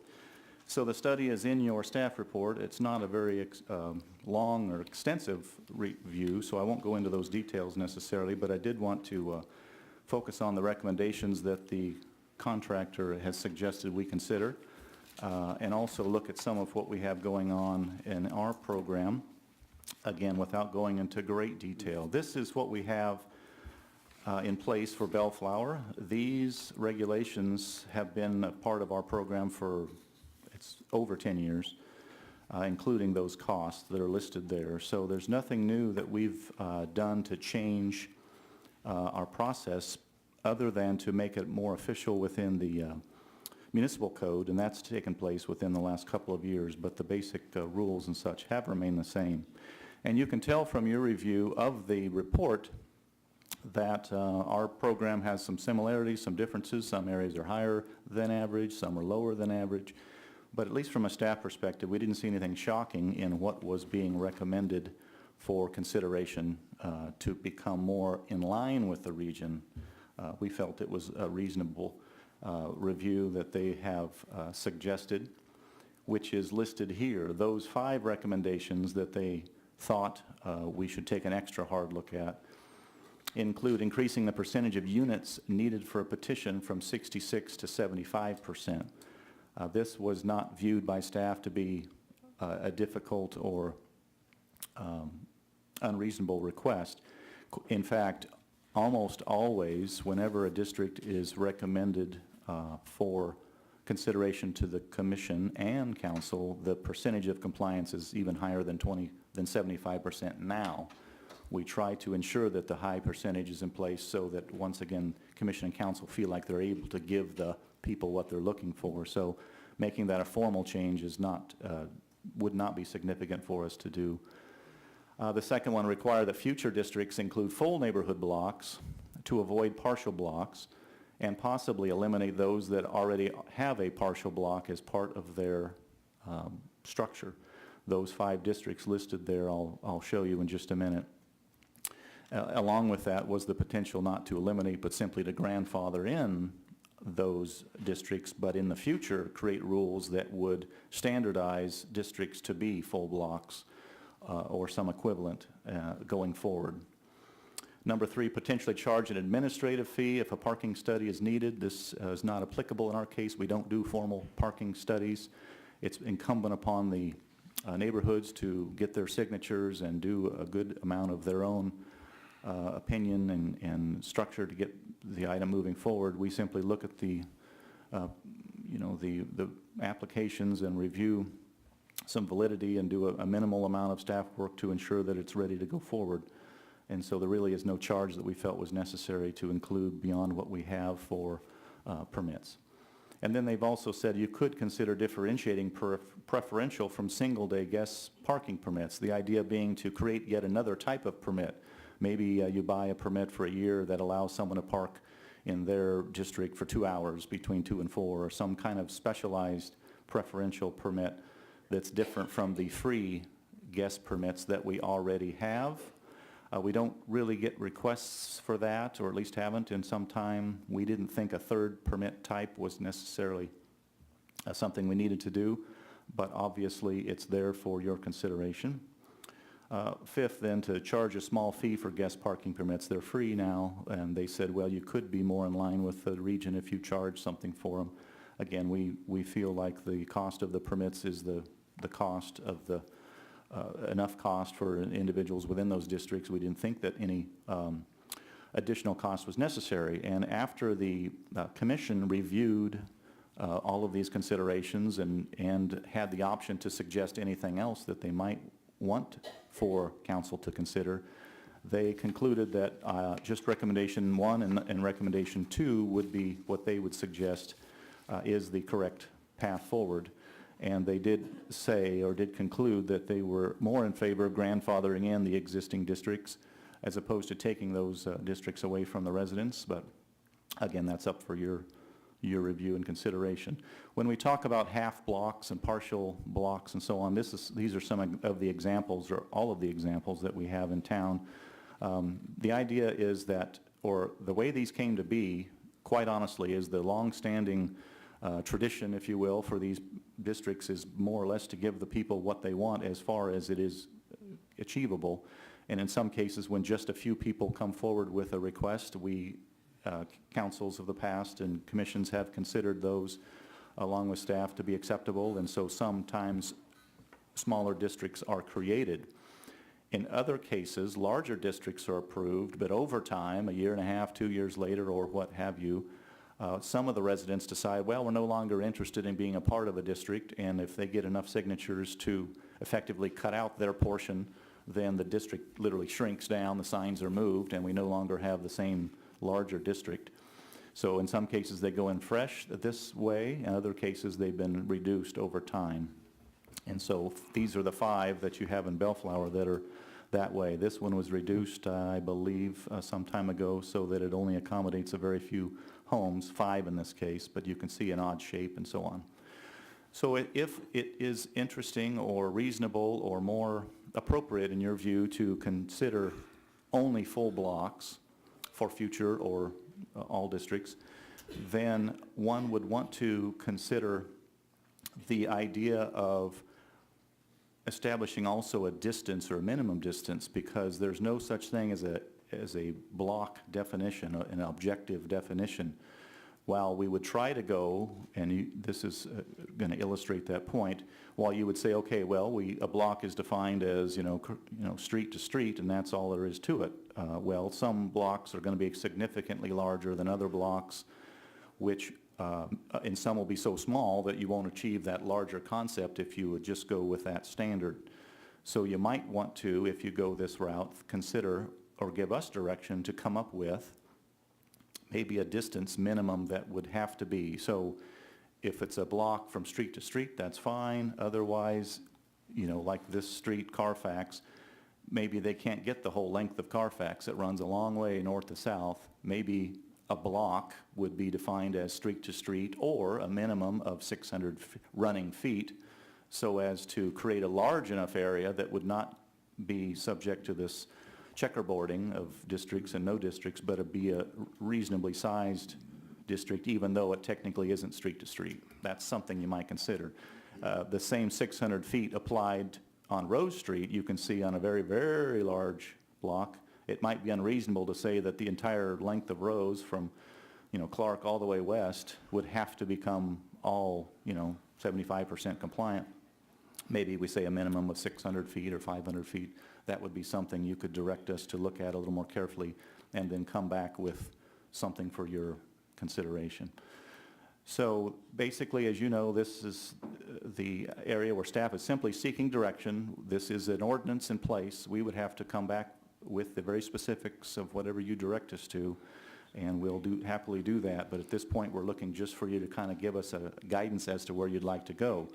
Those recommendations from the consultant are there for your consideration, but certainly you're not limited to what the consultant says. You're obviously free to direct us in whatever reasonable fashion you think. And that concludes my presentation. And the Public Safety Commission is recommending 1 and 2, is what you said? That's correct, 1 and 2. So, Mr. Hockman, what was driving this, bringing this item to, was it, we hired the consultant because of, was there feedback that required it, or was it staff or colleagues asking questions, and how did we get to this point? It was one of the items placed in my goals and objectives for the coming year to try to make some sense of the different parking districts in the city, and to look at the current standards and make recommendations on future standards for it. Thank you. That's a refresher course. Did any of you guys remember that? No, okay. I did, yes. What's one of your goals? Huh? Yes. Got it. That's why. Joel, can you put those maps back up on the, let's go to the first one you had. It was Trabuco and California. Every one of these short blocks is the neighborhood asking for some relief in a certain way. I know this area pretty well right here, and this is Woodruff up here with all kinds of apartments. Am I correct? Correct. Yeah. And this got the short, because the people in these apartments, maybe these few is excessive multi-units, or a lot of them are under-parked. So they were parking over here, and that's why these people needed the relief, because they couldn't even ever park in front of their house. This probably does, and I can't say for sure, but I'm assuming now it's too far of a walk for these people to park here, so they probably park somewhere else, I'm guessing. We do know that Midway is down, whoops, sorry, attorney. Good it wasn't a green one. Midway is down here, and it wasn't one of those green ones, so I'm okay. But Midway is down here, and obviously this hasn't been an issue with parking. We do know during the day, this Midway Street, it does fill up a little bit, but not to an extent where the neighbors ask for relief, and they want to, actually the neighbors will actually impose a tax on themselves so they can park back in front of their house. I've had issues in my neighborhood when different families, you have kids, they grow up, and now the kids don't leave the home, they all get cars. You can end up with 4 cars and nobody puts their car in the garage, kind of a thing, and they flood the neighborhood. But it's attrition. The kids come and go, and it'll eventually lay down and whatever, and they come. But in our forefathers' wisdom, when a lot of these multi-units got built, they were underparked, and we're the age of the car, and now we spill over. My point is that I would, short blocks are fine. I get you're sitting down 600 feet or whatever, but there's a lot of blocks, like my block is like 1,200 feet, the block I live on. There's a lot of blocks that are over 600 feet. But I'm thinking just, the short blocks to me are okay. I don't even think, I don't even see a reason to even mess with the 2 recommendations or any of this. I would like to see a guest parking. I go to people that have permit parking and go in there, oh, you can't park there, and they start moving cars so I can park on the driveway and they can park on the street.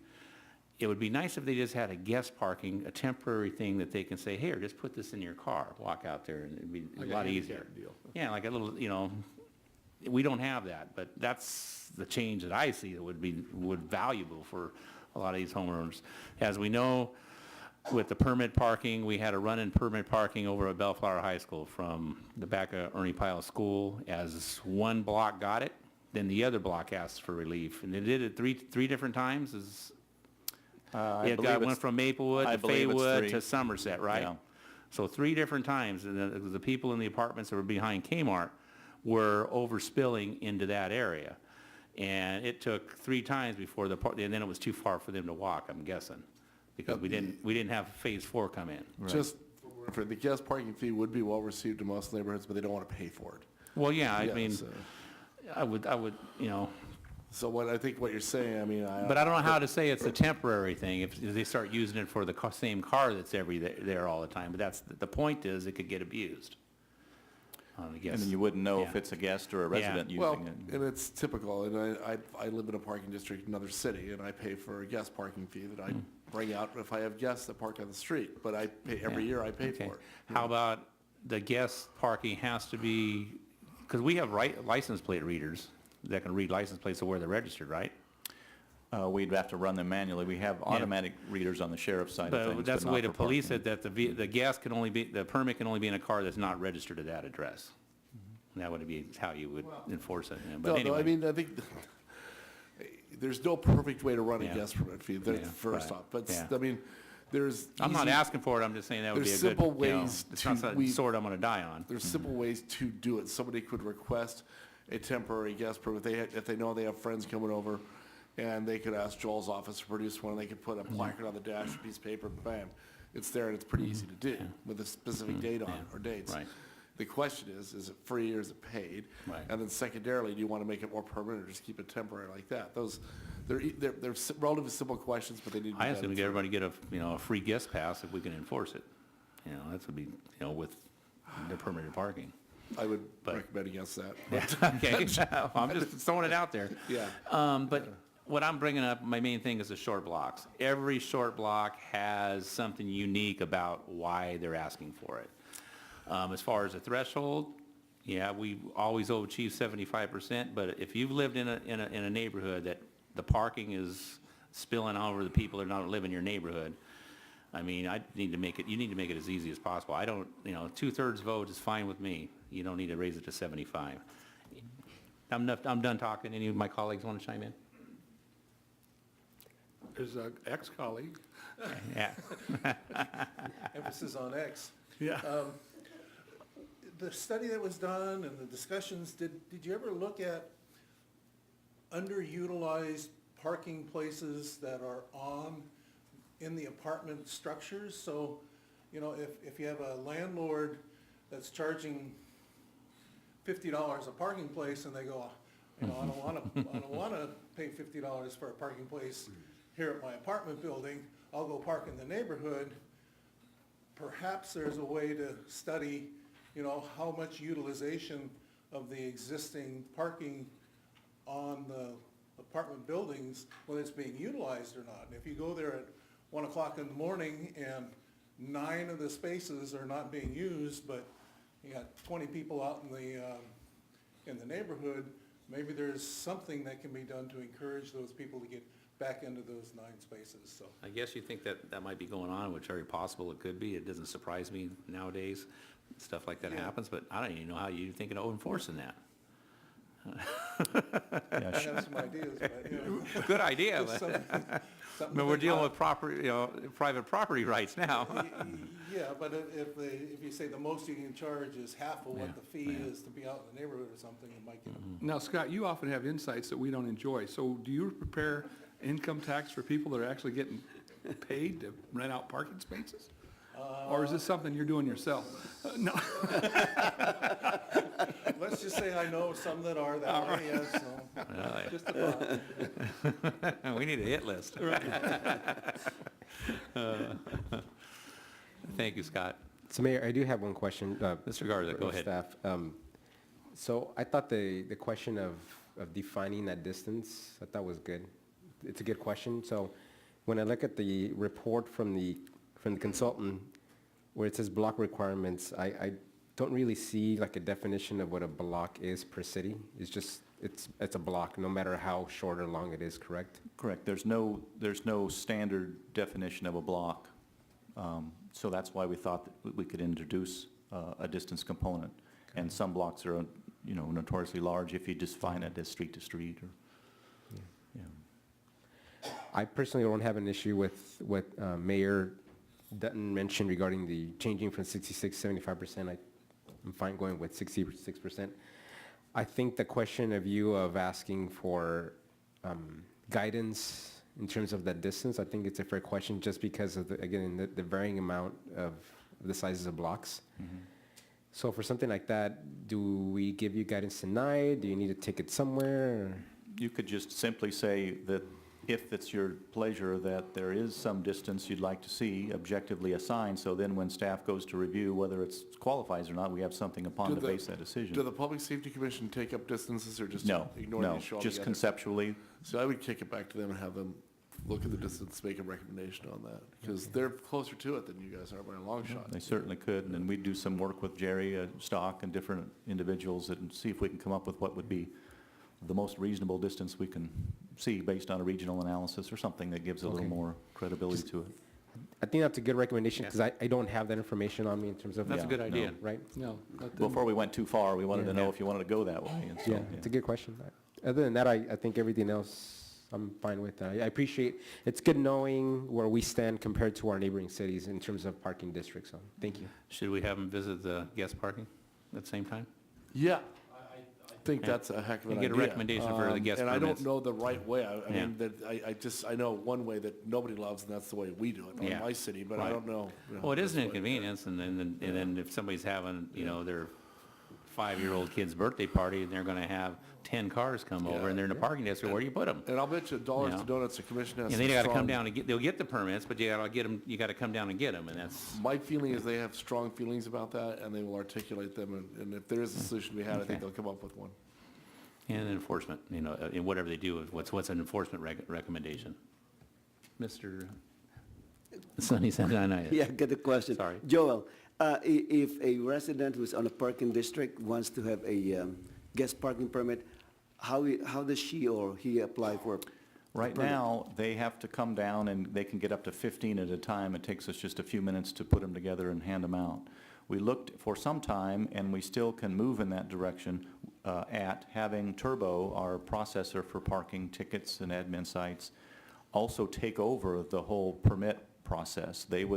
They're saying, though, for their system, it would only work reasonably if we gave them not only the guest permit option, but also they took the whole shebang, so they'd have all the data for residents and all that. Then they could do it online. People could order online, get their permits, guest permits, order online, and order their annual permits, and they'd be mailed out from Turbo. Now, that'll be a different cost and a different Okay, that's what I was thing. getting into, because it's gonna be a lot more convenient for them to apply for a guest parking if it can be done online. A minute ago, nobody had any computers. Now we all got computers. These are the sophisticated people, okay? In the parking district? Parking district, these are sophisticated, Dan, very sophisticated. Do they have trash containers? No, but. So that's something that can be looked into, because I think that's gonna alleviate a lot of the issues with guest parking permit if it can be done online. Sure, and then if the direction is to do more frequent guest permits rather than the holidays and 3 additional dates per year like we have now, if there's a direction to do that more frequently, especially for the 3-day-a-week visitor or whatever you have in mind, Mr. Mayor, that kind of guest, we'd have to kind of consider the frequency of using these permits and how they're generated, and if you're lobbying for that. Well, I would throw it back to the Public Safety Commission to look into.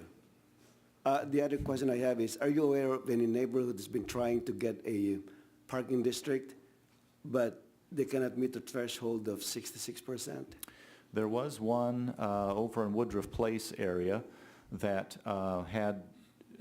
didn't have enough of a percentage, and they couldn't get people. There were different housing types all in an area, so it wasn't a cohesive vote on everyone having sort of the same idea, and that was the one I can think of in recent months that couldn't pull it together. Over the course of years, we'll hand out petitions to people who say they're interested, and we explain the program and say it's up to you to get this figured out, and then we don't hear from them again, so we just assume it's not everyone's opinion to do it. Some people are fired up and others are just not at all fired up about it, so. Okay. It's what they want. We're not advocating to have a district or not have a district. We're very neutral on the topic, but we just make it available per state law. It's really up to them. It is, entirely. And people will say, oh, you're making me pay to park in front of my own house. How could you? And I say a couple things. One is we're not advocating you do it at all. It's your choice. And secondly, you're not paying to park in front of your own house. You're paying to keep everybody else from parking in front of your house, which is a little different view on, privilege and so on. So that's really the cost, and in my mind, is that privilege. Yeah. Okay, thank you. I got a question. Okay, Go ahead, Peter. Let's go, Peter.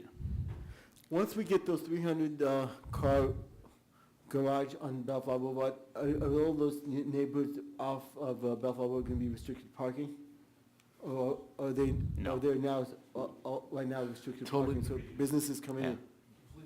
It's we're looking at residential. residential versus commercial parking. Okay, Yes, but- We can't put them in But commercial. there is areas. residential off Bellflower Boulevard, isn't there? Because I think there is, off the streets. Okay, residential, thank you. Mr. Coops. So could you get a Turbo to take a look at what it would cost for them to take care of the whole program The whole just as a enchilada? bid? Sure. And try to figure out what it is you're spending on staff time to try to maintain what we're doing now? See if there's a difference that merits looking at? Also, could you put back up the fee schedule for the annual passes? All right, so you get the first bit, this is like drugs. The first year is 50. Second year is 50. Pardon me? Well, now we got you hooked. Why is it continue to go up? There must be a reason for it. Well, again, we're going back to 2008. The thinking at that time, and may still be thinking, is simply that Bellflower has a number of cars parked on the street overnight. Some cities don't allow it at all. We obviously aren't there yet, or maybe never will be. But if one could possibly look more with better scrutiny at their own property and say, geez, I don't want to pay the extra amount for a third permit. Maybe I can clean out my garage, and maybe I can get rid of that junker in the driveway, and perhaps I can park more cars on my own property and keep them off the street. So that was part of the philosophy of raising the rate, is to try to discourage. I just couldn't see it. Yeah. I mean, I think more specifically, the thought was park 2 in the driveway, and if you need to park 2 more in the street, spend $100 on it. If you really need to have 6 cars, then it goes up dramatically. And I think that's just kind of the common sense thought to it. Yeah, sure. Okay, I Helps just- cut down on vehicle burglaries and thefts and so on, was part of our idea too. Yeah, that makes sense now. See, and I was reading it wrong. I felt the first year permit was 50, the second year permit was 50, the third year was 100, and the fourth year you get nicked $200 per car. That's how I read that. But obviously I've been corrected. Number of cars. Number of cars. So a guy had 4 cars, he'd spend $200 a car. Are you suggesting to do that? No, well, no, I'm just trying to get my arms around how it was that we arrived at this formula. 4 cars will be $400. That's, yeah, on the third year is the way I looked at it. No. Yeah. 4 cars, Right. $400. And I imagine there are people that find that to be acceptable. Well, there's a number of them that have, yeah, a number of them. Now, there are cities that are more expensive. There are more cities that are less than this cost, but so we're above average in that area. All right. So do we got enough information of what What I'm hearing- council's direction Well, I is? think the question is, do you want to embrace 1 and 2 and send Joel back for the remainder, or do you not want to embrace I anything? think that's the consensus. Yeah, okay. That's the way I read into it. Yeah. So And that's- how long I think the we're on block board. is? If that's where you're Yeah. on board with, I think Yeah. the direction's All clear. of- yeah. Yeah. So 1 and 2, yes, and then establish a distance for you to look at for block size. That was part of it, right? Yeah, yeah. And then look at guest permits to see if there isn't some more comprehensive way to allow more guest usage. Was that Or user-friendly. Right. user-friendly? Well, that's number 3. Number 2 is to just make guest permits more available to people who live in these districts, possibly. And then 3 is get it online, maybe the whole We'll see if Turbo enchilada. has a program that's Sure. something that we can afford. to If do. they have computers.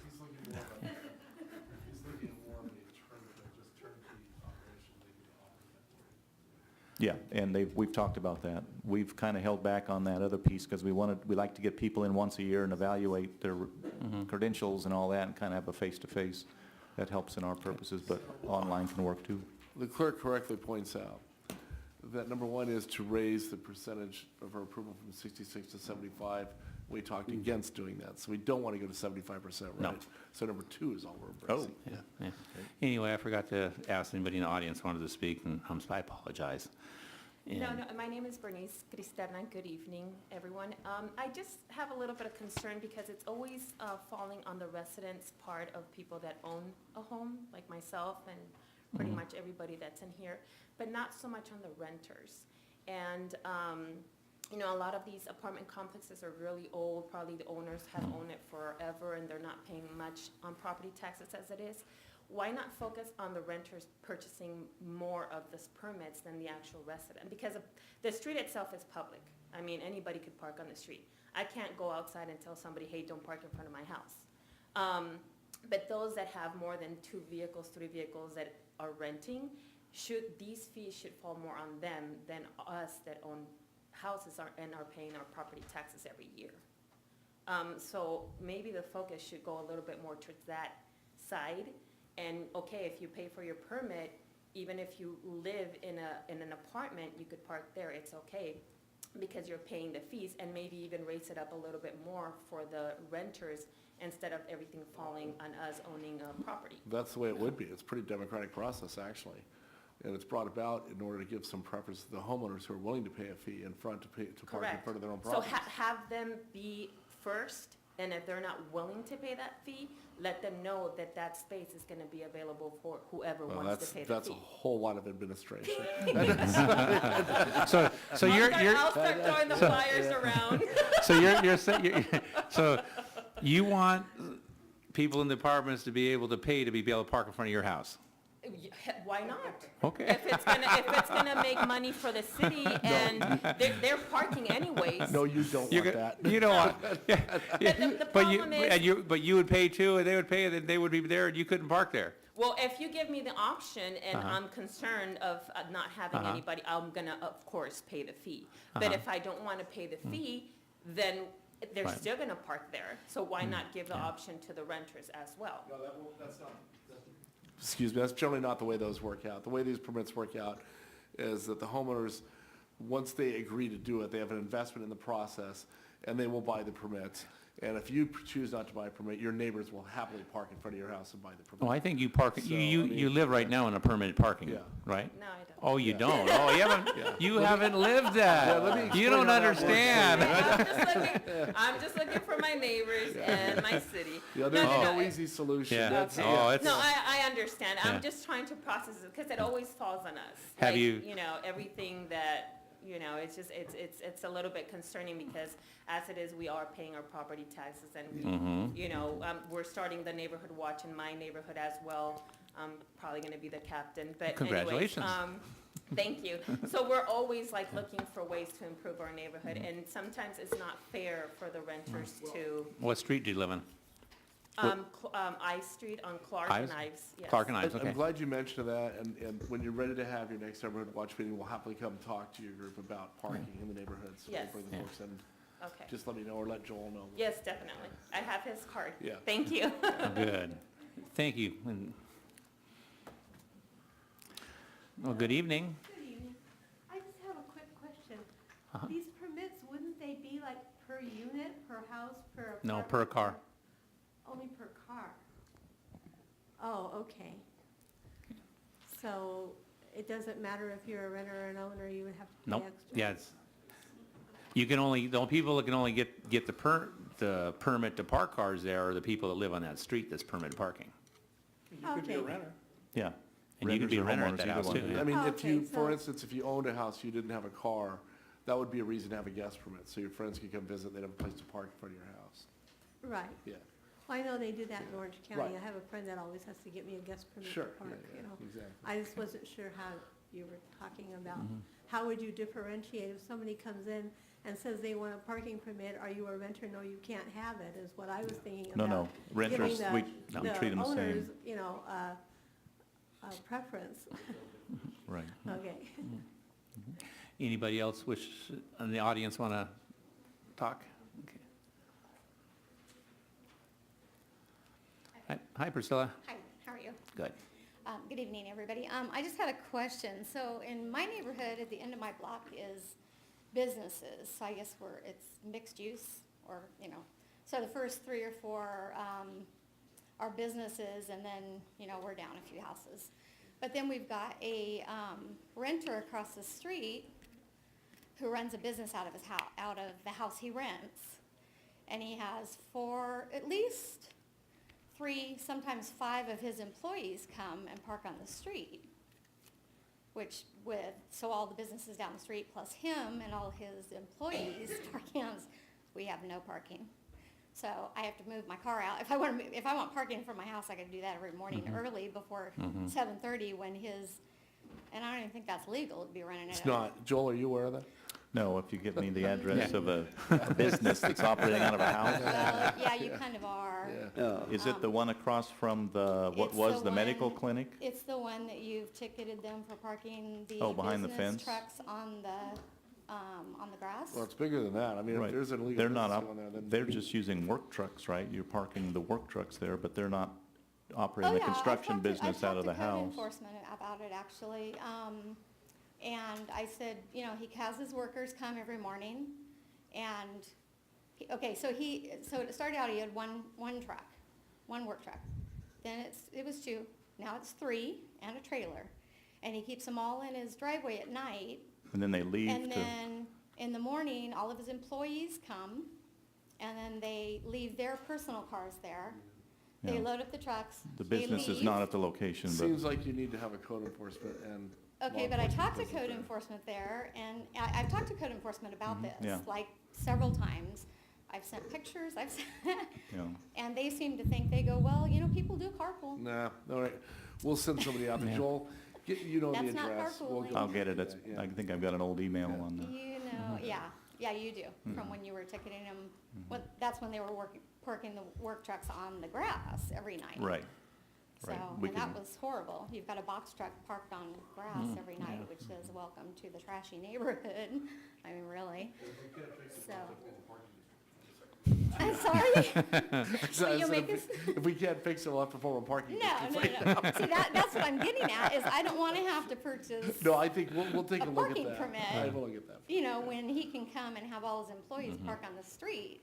And sometimes this is from 7:30 in the morning sometimes these guys don't get in till 9 o'clock at night. So this is not just a date, and Saturdays is worse, actually. So, okay, so yeah, if you want to get hold of me, but you have the address, because it was the one that you were ticketing for the Right. parking lot. I'll look it up. Okay, thanks, Bill. Thank you. Anybody else? Okay, so staff has got our direction, so we can move on. Correct. Item 13B, Mr. Stewart. And this is consideration and possible action to review and discuss the status of all approved conditional use permits and medical cannabis business permits, MCBPs, that have been issued and determine whether or not to fill the 3 remaining MCBPs for the undesignated categories, cultivation, manufacturing, and distribution. Mr. Mayor, I'd like to. Mr. Garza. Before we proceed, I'd like to recuse myself from this item due to an FUPC determined conflict. Okay, well, thank you. All right. Thank you.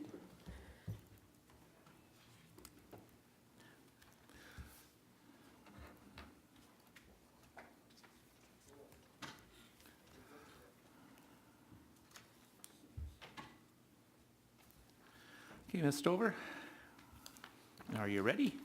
I am. Okay, anytime you're ready. Good evening, Honorable Mayor, members of the City Council. This evening, I'm bringing forward Agenda Item 13B. At the December 27th council meeting, cannabis-related businesses were approved in the city of Bellflower. At that meeting, council requested that staff come back 6 months later and give a status update of all of those permittees. And that's what this item is about this evening, along with consideration of filling the remaining permits for undesignated uses.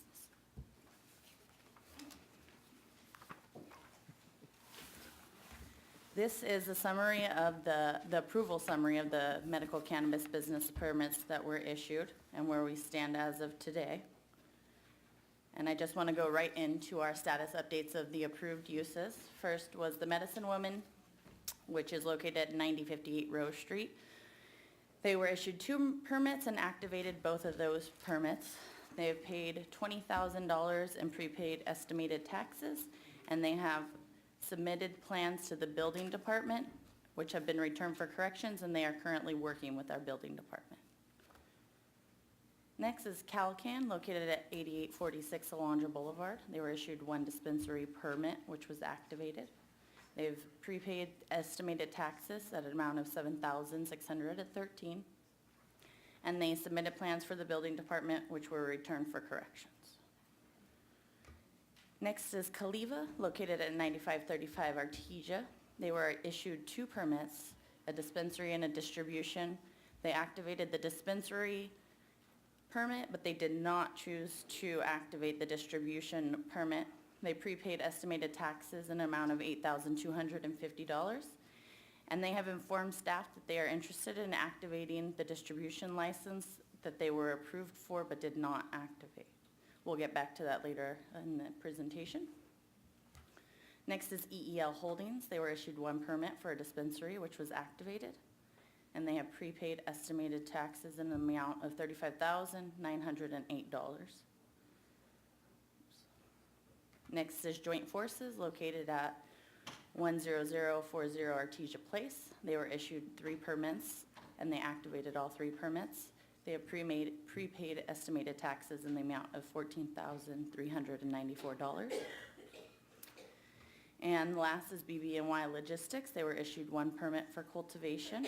They've prepaid their estimated taxes in the amount of $9,718, and they've submitted plans to our building department, which were returned for corrections. That's an overview of the status of all of these permittees from a staff level.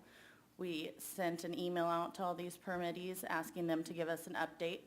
Since then, they have been working with the building department and myself, giving us updates.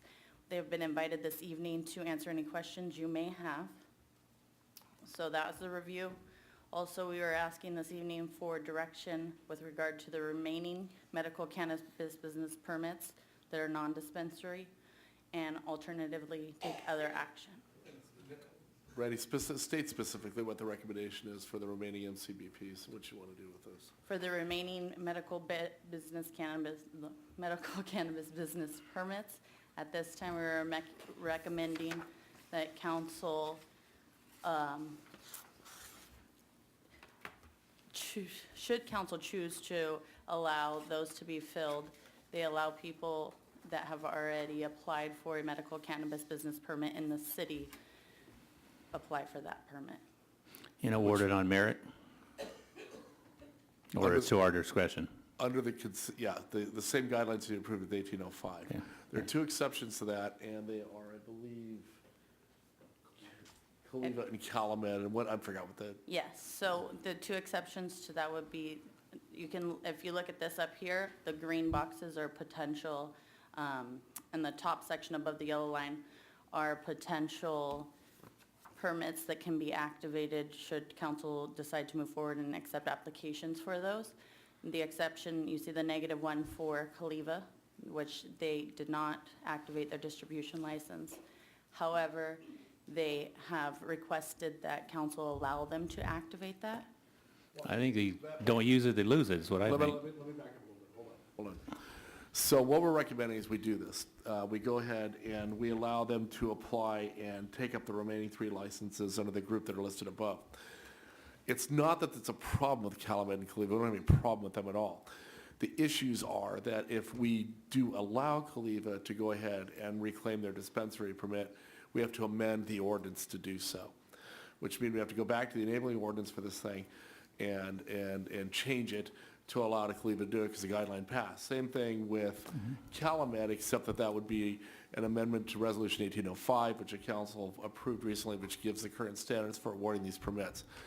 Both are doable. We're just looking for direction tonight. Do we want to allow If we're going to allow those folks to complete on an equal playing field as the remainder of the other ones, then we'd have to amend those two documents, or one or both if you want to allow them. If you don't want them to, then we go forward with an offer up to the group that's remaining outside of those two. And that's where we stand tonight. Everybody was properly noticed that this was going to come to a drop dead date, right? Yes. And we had to go back, and this is all the research that we did on this, and to find out what we'd have to do if everybody was going to play an equal playing field. Just want to make sure that's on the record. Mr. Mayor, Yes. if I may, I see the very huge distinction between Calumet and Calibe in this situation, because Calibe was given a CUP, and Calumet was never given a CUP. So that's, to me, it's a very big distinction.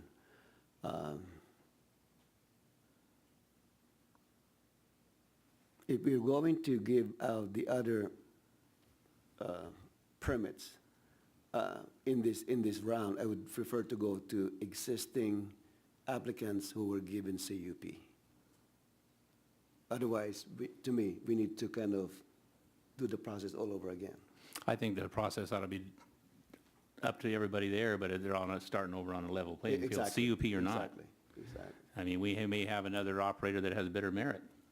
Well, but to me, the advantage here is, let's say, if an applicant is given 2 permits already, giving them another permit basically will tie them with more permits. So it's a lot easier for the city to monitor. So, and they've been vetted already. That's my point. Well, yeah, but At everybody least that in we, the first everybody that we, talked to in December, right? Right, but Yeah. exactly. The reason we even got in the cannabis business is for income. You're going to, take it away, Dan. So I wanted to make sure we get quality applicants, quality, those that we award, that have received the permits, quality permittees, and the best potential volumes. I mean, you could see on the prepaid taxes on that one, 35,000. on that one that came in Yeah. May 31, he was stronger on money than anyone else we've been talking Yeah. about since And we last just December. awarded him one that There's somebody lied to us. $35,000 we'd have left on the table had we not reinvented this thing. And that's what we're talking about here is income. Correct. So. Nobody's arguing that. We're here for the money, basically. Right, but if I have an applicant that it didn't get a CUP and has the potential to bring in that kind of money, I want to listen to him. That's what I'm saying. That's my opinion. Okay. But we'll see. I think that we need to figure out, I think many of these people in the audience are involved in what we've gone for before, and I would like to find out what it is in their best wish list, what would they like to have? I would recommend not. No? I think the folks here tonight are here to explain their status to date. What we're looking for tonight, rather than, we know what their point of view is going to be regarding, they're all going to sing for their own supper, and they're going to encourage what is best for them. I think what we're looking for tonight on a go-forward basis, if you had any questions on their status, I would ask them the questions on the status. I believe this council has to make its own decisions on how it wants to go forward with the remaining 3 permits. And I think taking testimony from folks that may or may not have a stake in this thing is probably not going to be super productive. It's really up to the council what they want to do. If you want to include everybody, including Calibe and Calumet, which is a fine decision, no issue with that, we just have to amend 2 documents. If you don't want to do that, then we would go forward without amending either of the documents, or some variation in between. And that's really the bottom line on this. And that's a pure policy council call. Mr. Mayor, if we were to evaluate Calumet at this point, that means they need to apply for a CUP. Correct. Because they were not given a CUP. It is correct. My opinion, and it's just my opinion on this right now until the council takes action, is that they would have to apply for CUP, pay the full fees for an additional CUP that they didn't pay for before, which only levels the playing field for folks that paid for multiple CUP permits that were not refunded when they were not successful. So that they paid their initial $28,500 for the initial CUP that they were not awarded. If they want to apply for a second CUP, which would be their first if awarded, I believe they have to start over and pay the full freight for that CUP.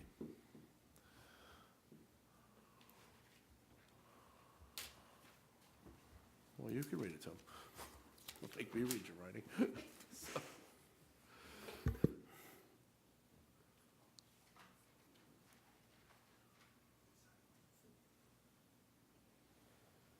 You got something else you want to say? Yeah, No? I'm just trying to focus in on that. My glasses But ain't did- working and. All right, Yeah. but we did have a situation where we said it was okay, and we had a methodology whereby if you did not, that you could take your permit to another place. We never approved that? No, well, we're trying to get to that now. What we're saying is we want to develop that methodology. All What right. I'm saying is, you would be well-served to keep the playing field equal. And if somebody is applying for a permit where they did not pay their initial permit application fee, they need to do that. But if they paid their fee and the property was not approved and they found an acceptable property, Except now they're paying, they applied for a dispensary permit on that one, a dispensary permit only, and they were not granted that. no, and I'm not talking about the money part, I'm talking That's about what I the meant, fact that yeah. you can do it. I understand, and they were not granted that, and they were not granted a CUP. Just as a case in point, the others in the group that have applied for multiple licenses paid for multiple license fees, multiple permit fees, application fees. We need to recover the initial application fee initially to get them in the process, and then they would have to pay the additional permit fee, et cetera, to get into the game that everybody else has paid. It's just a matter of being equal. Right, but they were still in this first batch, for lack of a better term, of those that were in the mix. Because there are still those out there that never got involved in the process because they didn't submit an application that was complete, they didn't submit the 28.5, and I don't think that they need to be a part of what we're doing now. If there's anybody else out there, they would have to. Is there anybody else out there that would have to pay the No, additional these fees? were the reviewed applications. These are the reviewed applications. Is there anybody else that would have to pay the initial application fee that didn't pay for it before in the group coming forward, if we were to keep it in the family, so to speak? Well, there was that one lady who begged us to take it and then has She's fallen out. out. She withdrew. So she's no longer part of it. Correct. No, There's nobody else? no. Okay. I just didn't want to open it up to. No, we're not. No, it's a matter of keeping it fair and only keeping it fair.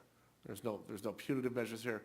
And again, it's a policy. I'm just requesting that you keep it fair. We'll sort out how to keep it fair. I'm just saying that everybody should pay the same fees for the same applications.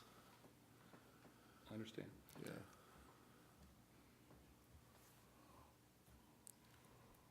So when we have the extra permits that we want to be able to give out so we can have revenue income, down the road, would it be wise to do it as a ranking system like we did? No? Keep it exactly the same. Keep it the same, 1805. yeah. Oh, yeah, no, Keep it doubt a about it. ranking system, The just only like we thing did we're- the other night, 2 The weeks only ago. thing we're saying is, the only thing we're recommending you amend, if you want to include Calumet or Caliva, you'll need to amend documents. Otherwise, we recommend you keep it exactly the same and keep it the family as we're recommending there. And the reason we would have to amend those is because the time has lapsed. Correct. They're no longer considered valid applicants. Because the Calumet had missed its whatever deadline it had, November 5 deadline to make the application, is that what it was, or whatever? February 27th. February. They didn't choose to make that application, so therefore that timeframe lapsed. And Caliva didn't activate, that's it. Didn't activate one of them. Cleve only didn't activate one of them, and then Calumet didn't activate. They didn't have anything. They didn't have any, okay, that's right. And since we have no mechanism to allow either in the process, we need to amend the process to allow them in if that's what you choose to do. Mr. Mayor, let me just clarify this. I think we're focusing on, at this point, we're focusing on Caliva and Calumet. The distinction again I see is Caliva went through the process already. They got a CUP in that location. Correct? Calumet was denied the CUP. Correct. And they want to move to a different location. Correct. Correct? That means they need to go to a different process again to get a CUP. Exactly. So that's a big distinction as far as I'm concerned. Right. Yes. Big distinction. And those would be different amendments. Exactly. Right.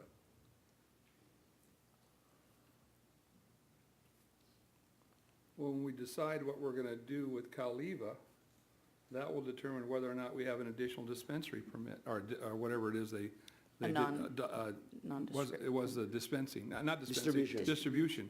There may or may not be an extra distribution license based on how we treat, they're saying they didn't want it, and now they say, hey, we want it back. Correct. No, but there's no cap on the Right, distribution. it's an undesignated, so there would be two undesignated if. There's no cap Caliva- except for the number 12. Right, Yes. but we're not there yet at this point. So if Caliva were issued their distribution permit back, there would be two undesignated potential permits. But if they aren't, there would be three. Correct. Or manufacturing or Yeah, cultivation. undesignated So- is what we're calling non-dispensary. Ray's got that troubled look. Yeah, no. Well, with the I Caliva think- deal, it had to do with the size of the building, didn't it? Originally. Now, do you want to discuss that, or that's not appropriate? No, it's not, it doesn't. It doesn't make a bit of difference. This is a pure document policy call. You want them in, you want them out. I mean, it's your call. I mean, right now, they don't meet the mark because they relinquished their permit and didn't activate it. Not relinquished, they didn't activate it, I should say. There's a I think- representative from Caliva if you wish to ask questions. Yeah, We could what, reapply. That's what the city yeah. attorney said, we could make them reapply for it if they So- wanted to, yeah. But if I may, Mr. Mayor, members of the council, right now legally, the way that the municipal code is written, because that distribution permit was not activated by Caliva, it's back in the hopper. right. So the only policy question with regard to that is that the way you want to move forward so that 3 undesignated permits are now available? Caliva could be in the mix Yeah. to apply for that. Yeah. What I see is all the permits that are extra, even Caliva's one they did not activate, that goes in the hopper, so to speak. So we have all these in the hopper, and let everybody sing for their supper, so to speak, for the permits, even Caliva and Calumet.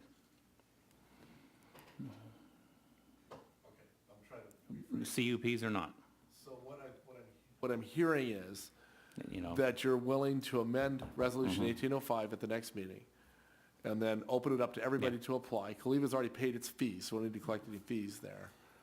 But they didn't activate, so they'd have to apply with no fee. Okay, well, that makes sense. We can And do that way, we can see, it's all about, in May, we award a dispensary that already pays us $35,000 in pre-tax. And that was why we asked for it with the other people, because they weren't paying. They were 6 months into it, we're not getting revenue. That's why we did this whole thing. I agree, and I'm just saying there were several ways to skin that cat. I just needed you to tell us how you want to skin a cat. I think what you're saying is right. Because there may be some good operators out there that we need to vet a little bit. Calumet is under the scenario that we just presented, if you amend 1805 only, we would put the notice out that after 1805 has been amended, that they have an opportunity to apply and pay the fee and start over. Exactly. And then they can come and sing for their supper like every the other 3. Right. Okay. Yeah, and we need to sit there and we can rank them. So as I hear direction, we're going to accept the status for what these guys are right now. Like my colleagues, Yeah, that's well, what I'm I just said. Let me saying, tell I you- know, yeah. Well, hold on. Okay. Yeah. A question here. All right. So Make sure everybody's on board here. when we went to the public hearing in December, Calumet paid for $28,500 in fees, right? Correct. So if they will be part of the mix, they have to pay another $28,500. Because they're applying for a totally separate fee. Let me give you a Okay, case in that's point. because it's a At a CUP. at a different location, I'll give you a case in point. Joint Forces paid for 4, and you got 3. Correct. Okay, so I got mean, that. Yeah. But my question to you now is, how about Caliva? Caliva already paid the fee for the 2 permits. Okay, so There's no additional work. there's no additional work no anymore. additional work. Okay, I want to make sure there's a clear distinction to me Yeah. between Caliva and Calumet. The only Yeah, difference there's is additional that work. Yeah. Caliva is just one of 3 singing for their supper in this group. So that's simple as that, yeah. Okay. But joint forces could come back in and say, I didn't get dispensing, that's on the table again. No, it's not, because there's no dispensing, All right, so then permits that's operating not right gonna now. be it. Right. Now, if another dispensary permit opened, they would absolutely. That's what I'm say saying. that, Yeah, And because that has happened. right. They could, doesn't could right At now. the last time, we had. No, and if Medicine Woman said, I really would want to do another activity that I've already been permitted for, and it's available, they could also come forward, correct? Absolutely, yeah.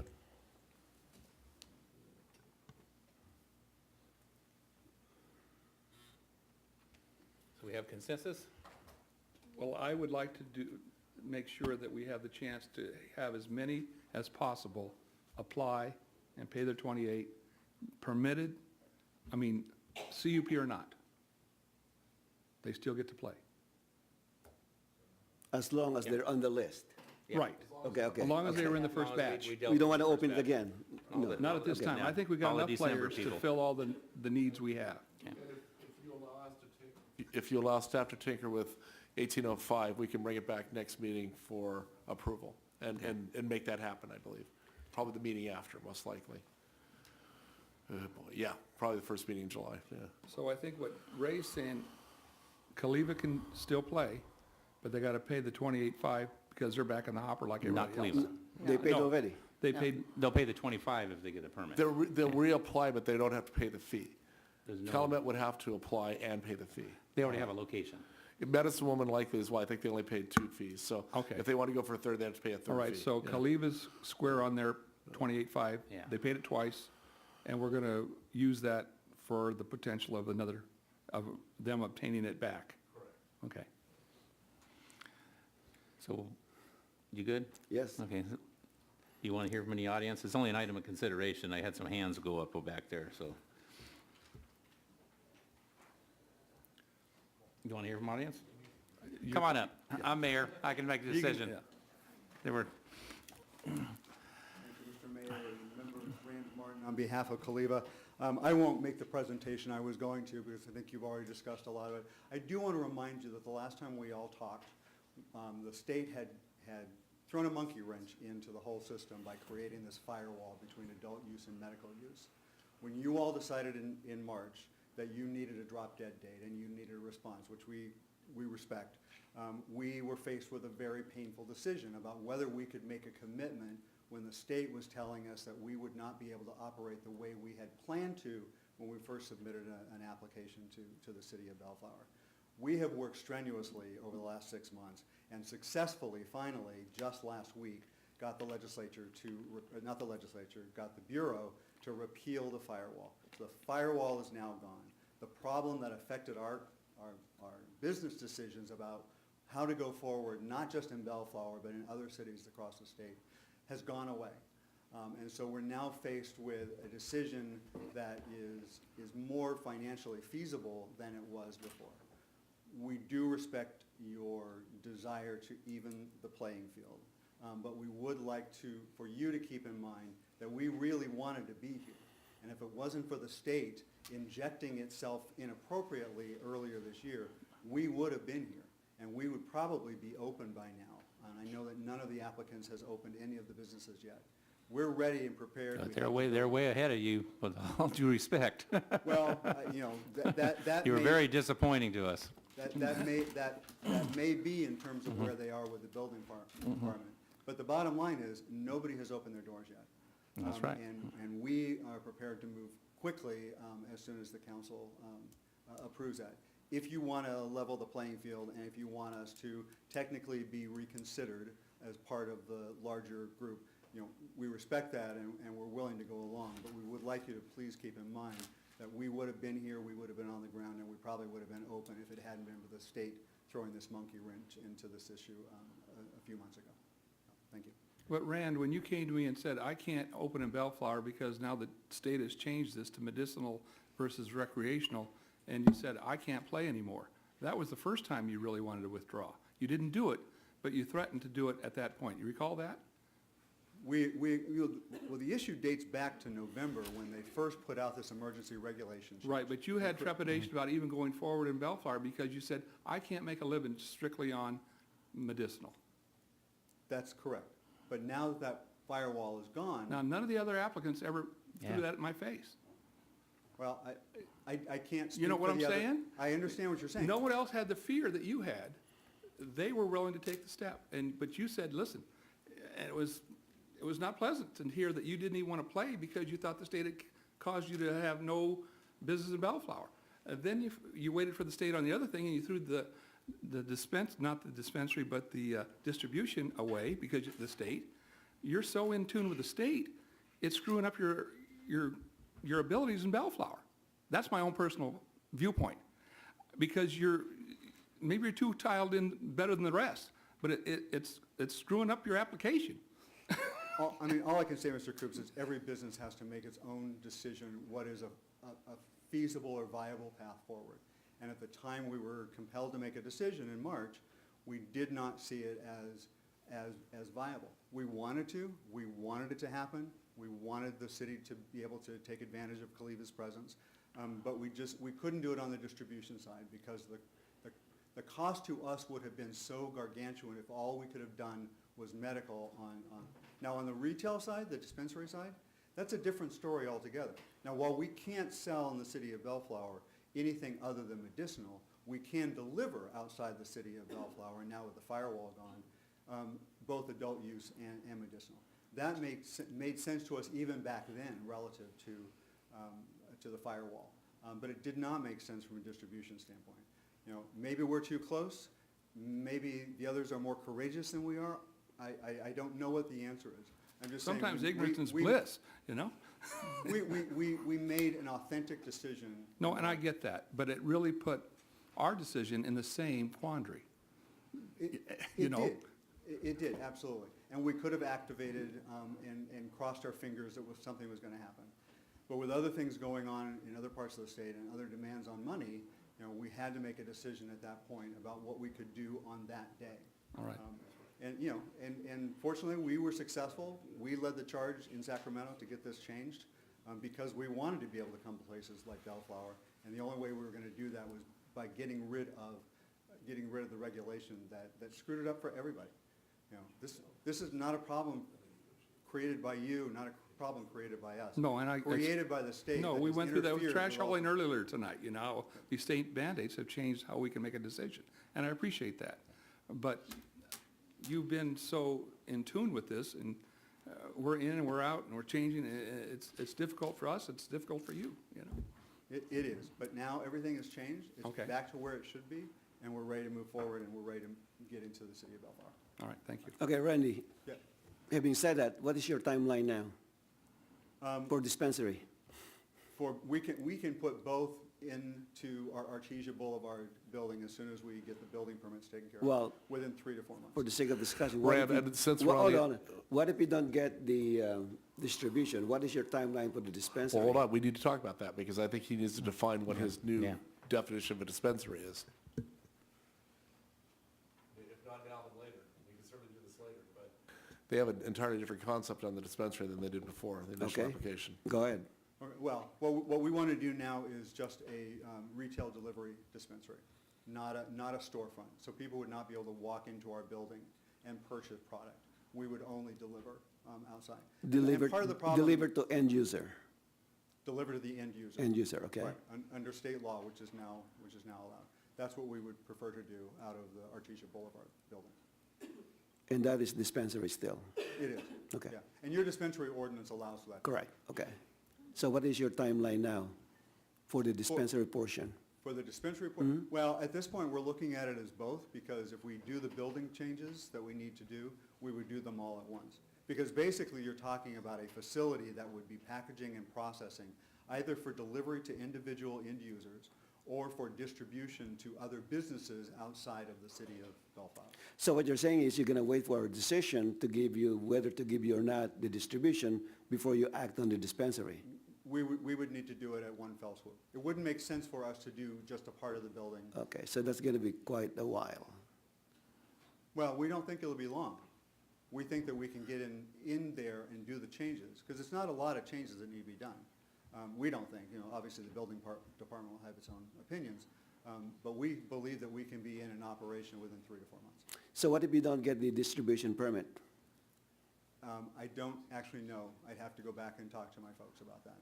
Because Okay. we put in this proposal that you got a copy of our memo last week, looking at distribution and dispensary delivery as a whole for that building. All right. Okay, thank you. Thank you. Maggie. Next. Well, you might ask that question. We'll do it later. There's a lot of. Mr. Mayor, council, staff, my name is Kirk Kartosian, Kartosian Associates Real Estate. We're the real estate advising and consulting firm that represents Cali Med. And we appreciate what we're hearing from the council today. It sounds like the direction is to allow for those with the merits to continue to be considered, whether it be for a different type of license and potentially at another location. I just want to set for the record and re-clarify that Cali Med is only not performing only due to the fact that they did not meet their parking requirements, not due to a lack of merit. So if it is so the wish of the council to allow for other applicants, not just Cali Med, to reapply, we would certainly support that. What I'd ask is, what would that timeline be for assuming that this proceed in that direction this evening to allow for those new applications to be considered? Mr. Stewart? Do you want me to answer? So I believe the next meeting we can get the amendments That's in what I for heard. 1805. If adopted by the city council, the first meeting in July would likely be the meeting that we would consider the new applications for the final permits. So that'd be the second Monday in July, whatever that is. There's only one meeting in July. Right, one meeting in July, yeah. So at that first meeting in July, would the allowance for the new applications be immediate, or would there be a 10-day or 15-day? Or 30-day. Well, I don't think it's immediate. Well, there's immediate. no holding, what's the holdup? Oh, yes, we do have the application process. Yeah, the full application Yeah, I process. forgot, you haven't been through that. Yeah, we gotta do some vetting on that. It's gonna take a couple weeks. Thereafter? Mhm. There's not an appeal period after, if the amendment goes through in July, but there's a vetting No, process? it's a discretionary permit of the council. They're free to do what they want with no appeal So process. the council can make those decisions based on merit, but anytime thereafter, the applications can be at least submitted? Yes. Okay, Yeah. that's all I'm asking. Yeah, I'm sorry, yeah, that's right, you're right, yeah. Thank you. Those are the Okay. only questions I have.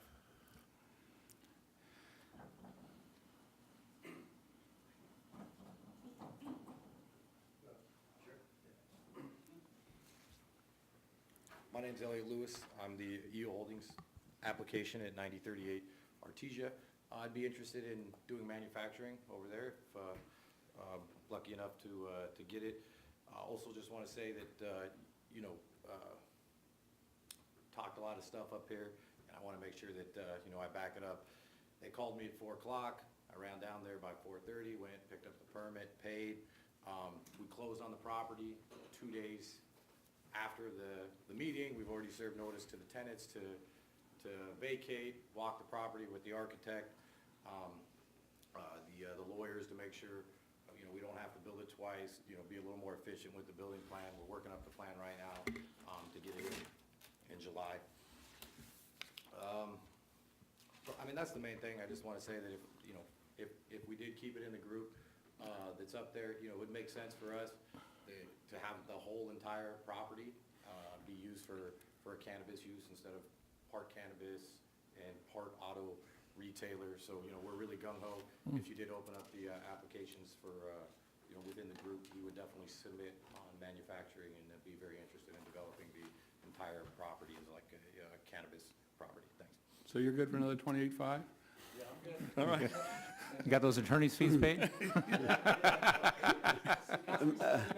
I know, we made you a poster child tonight. Thank you for that 35 grand. Yeah. Mayor, before we go to the next speaker, I have a question to the city attorney. Something has crossed my mind. So if a permittee gets a manufacturing permit without distribution, how will they sell the products? Well, they can certainly do. They manufacture, They're right? manufacturing, and another company would have to come and pick up the product. They can't. Wholesale. They So they can't can sell. distribute. They can't themselves Just like distribute it. cultivation.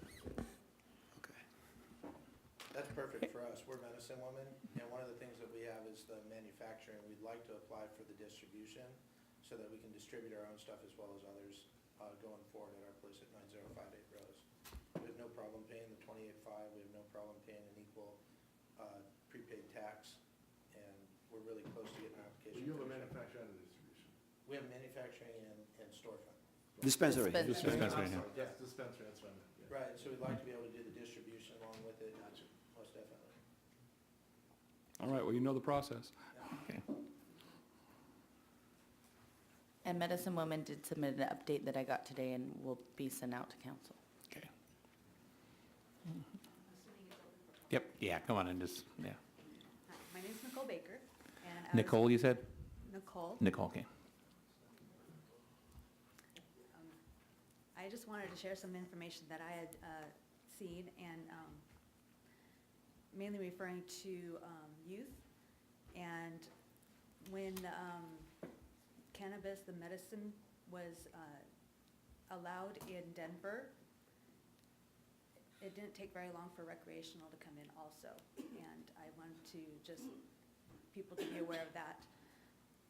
The study that they have done in Denver, a troubling aspect that they had was that how it infiltrated the schools, that teens using the pot were facing nearly twice the risk of addiction as adult users, being that they are more susceptible to it than adults.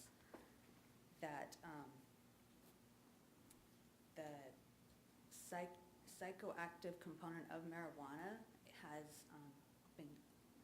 is stronger today than it was the many years ago that we probably think about.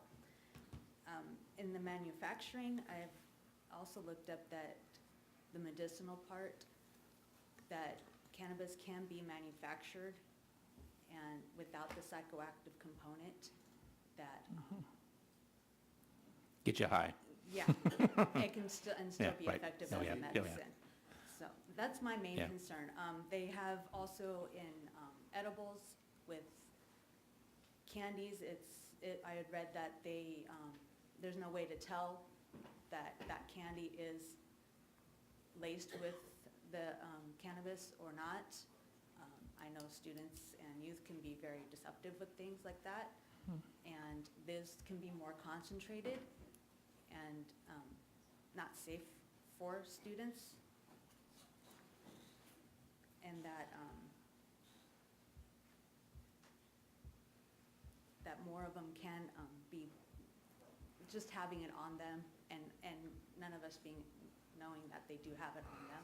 We share those concerns, and we've actually written in the state guidelines are starting to look into the candied and gummy bear users and declaring the exact amount of THCs that are in those products now. So the labeling, I think, will become more uniform and better as time goes on. Yeah. Yeah, because as of right now, they do It's have not good. labeling. It's not good at all. Yeah. Yeah, and then people can like overdose, and I know they say you can't, in a sense, overdose, but Yes, you can. still can. Yeah, I've heard both ways. Yeah, those concerns are ours. Yeah, and the other one I had heard too is that they can hide it in their inhalers too, which is one thing that on school property, they're allowed to have on them because of the immediate use that they need with it. So that is my concerns on, So it's manufacturing inhalers now? I read that they could hide it in their Oh. own inhaler. They hide I don't know. the vape pen inside the inhalers, and then they put the. Oh, the vape pens, Yeah, okay, so yeah, it's with the they vape have things, inhalers, okay, but yeah, okay. reconfigured to be Oh, really? Yeah. So it's a vape pen with it looks like an inhaler, great. Exactly. Great. Just helping out youth, it would be just difficult to know that that's what's going on. And those are my concerns. Thank you, Nicole. Thank you. Okay.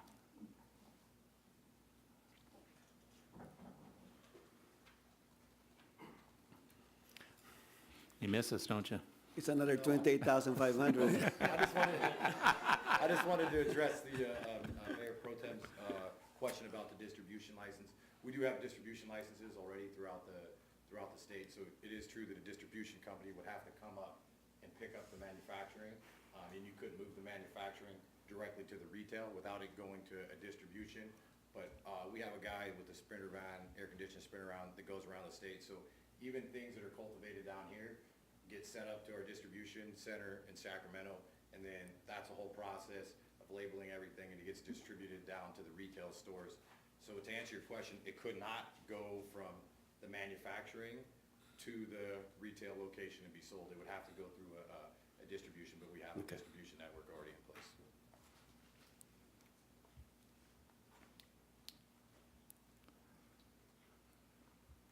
Anybody else? Not seeing any. Okay, Ms. Stover, you have our direction. I do have Right. your direction. My colleagues change any minds during our little comment session? No? No, we're good? We're Is there any other updates you need from any of the permittees? I think we're Okay. good, yeah, I'm good. Well, I guess my question is, when are we gonna see any dispensary operating? Yeah. Do we have any kind of timeline for that? I'm guessing 90 days. 90 days from now? Yeah. Well, I have a because- hunch that we're going to get the first two up in 90 days. We'll see construction work on that. The plans will be approved, and we'll see construction. And our planning department is working with them to make The sure building that there's no delay. The building department is working closely with them, getting their plans done. A lot of it is just, it's a learning curve for everybody, including them. And a lot of it is just learning how we work and how the building department works and what the building standards are and the things that they need to do, and then finding qualified architects to do it, which there aren't all that many. So I think we're all learning together on this thing, and it's no surprise that 80% of the state's permits still aren't being activated, so we're falling in line like everybody else is. My friends in the city of Linwood are griping they have one open, and it's only a temp. So I think it's pretty common, that's where it's all going. But I'm pretty confident the next 90 days we'll see one open and maybe more than one. From the updates, the average was about 90 to 120 days. Okay. All right, we're good. Yeah, the presentation showed the plans have been in, the plans have been, already had corrections and sent back, so pretty much all of, Well, for the first time, you know how negative I've been on it. I'm pretty encouraged by some of the folks I've seen. They've made a lot of progress on their plans, so I think we're going to get them done. they're getting close. Yeah. Okay. Council agency reports, Mr. Pro Tem Sonny Santana, you got anything? Yeah, I just want to kind of mention that last Saturday, on behalf of the city, I made a presentation to Father Michael Umi of St. Bernard's Church, who celebrated his 25 years of priesthood, and also 14 years in the city of Bellflower, St. Bernard's Parish. Unfortunately, Father Mike Umi is leaving the parish. He's going to be reassigned to Assumption Church in Pasadena. So I wish him well, and thank you so much for all those who attended last Saturday's big celebration. Thank you. Thank you. Mr. Coops, you have anything? Progressing on the boulevard, as you heard earlier, we have a construction fence around the Steelcraft project that they're beginning to work over there, so that's encouraging. I'd like to have that done by, I guess, by fall is our hope. And you can see that we've cleared the lot completely now at Artesian Bellflower Boulevard, where the In-N-Out Burger is being proposed. So we've got some good things that are coming through, and stay tuned. Thank you, Mr. Mayor. Thank you, and I don't have much tonight, so I am going to call for adjournment to the next regular council meeting of the city of Bellflower at 5:30 p.m. Monday, June 25th, 2018. What time is it? 8:45, 9:45. We got out early. In-N-Out's being proposed, I thought that was a done deal. No, it's done. It's a done deal. Really? I thought it was. We got nice. We got. Why don't you hang on? We'll show you a big picture of it. We got an artist. We got an artist rendering. He said proposed, I mean, like. It's a proposal.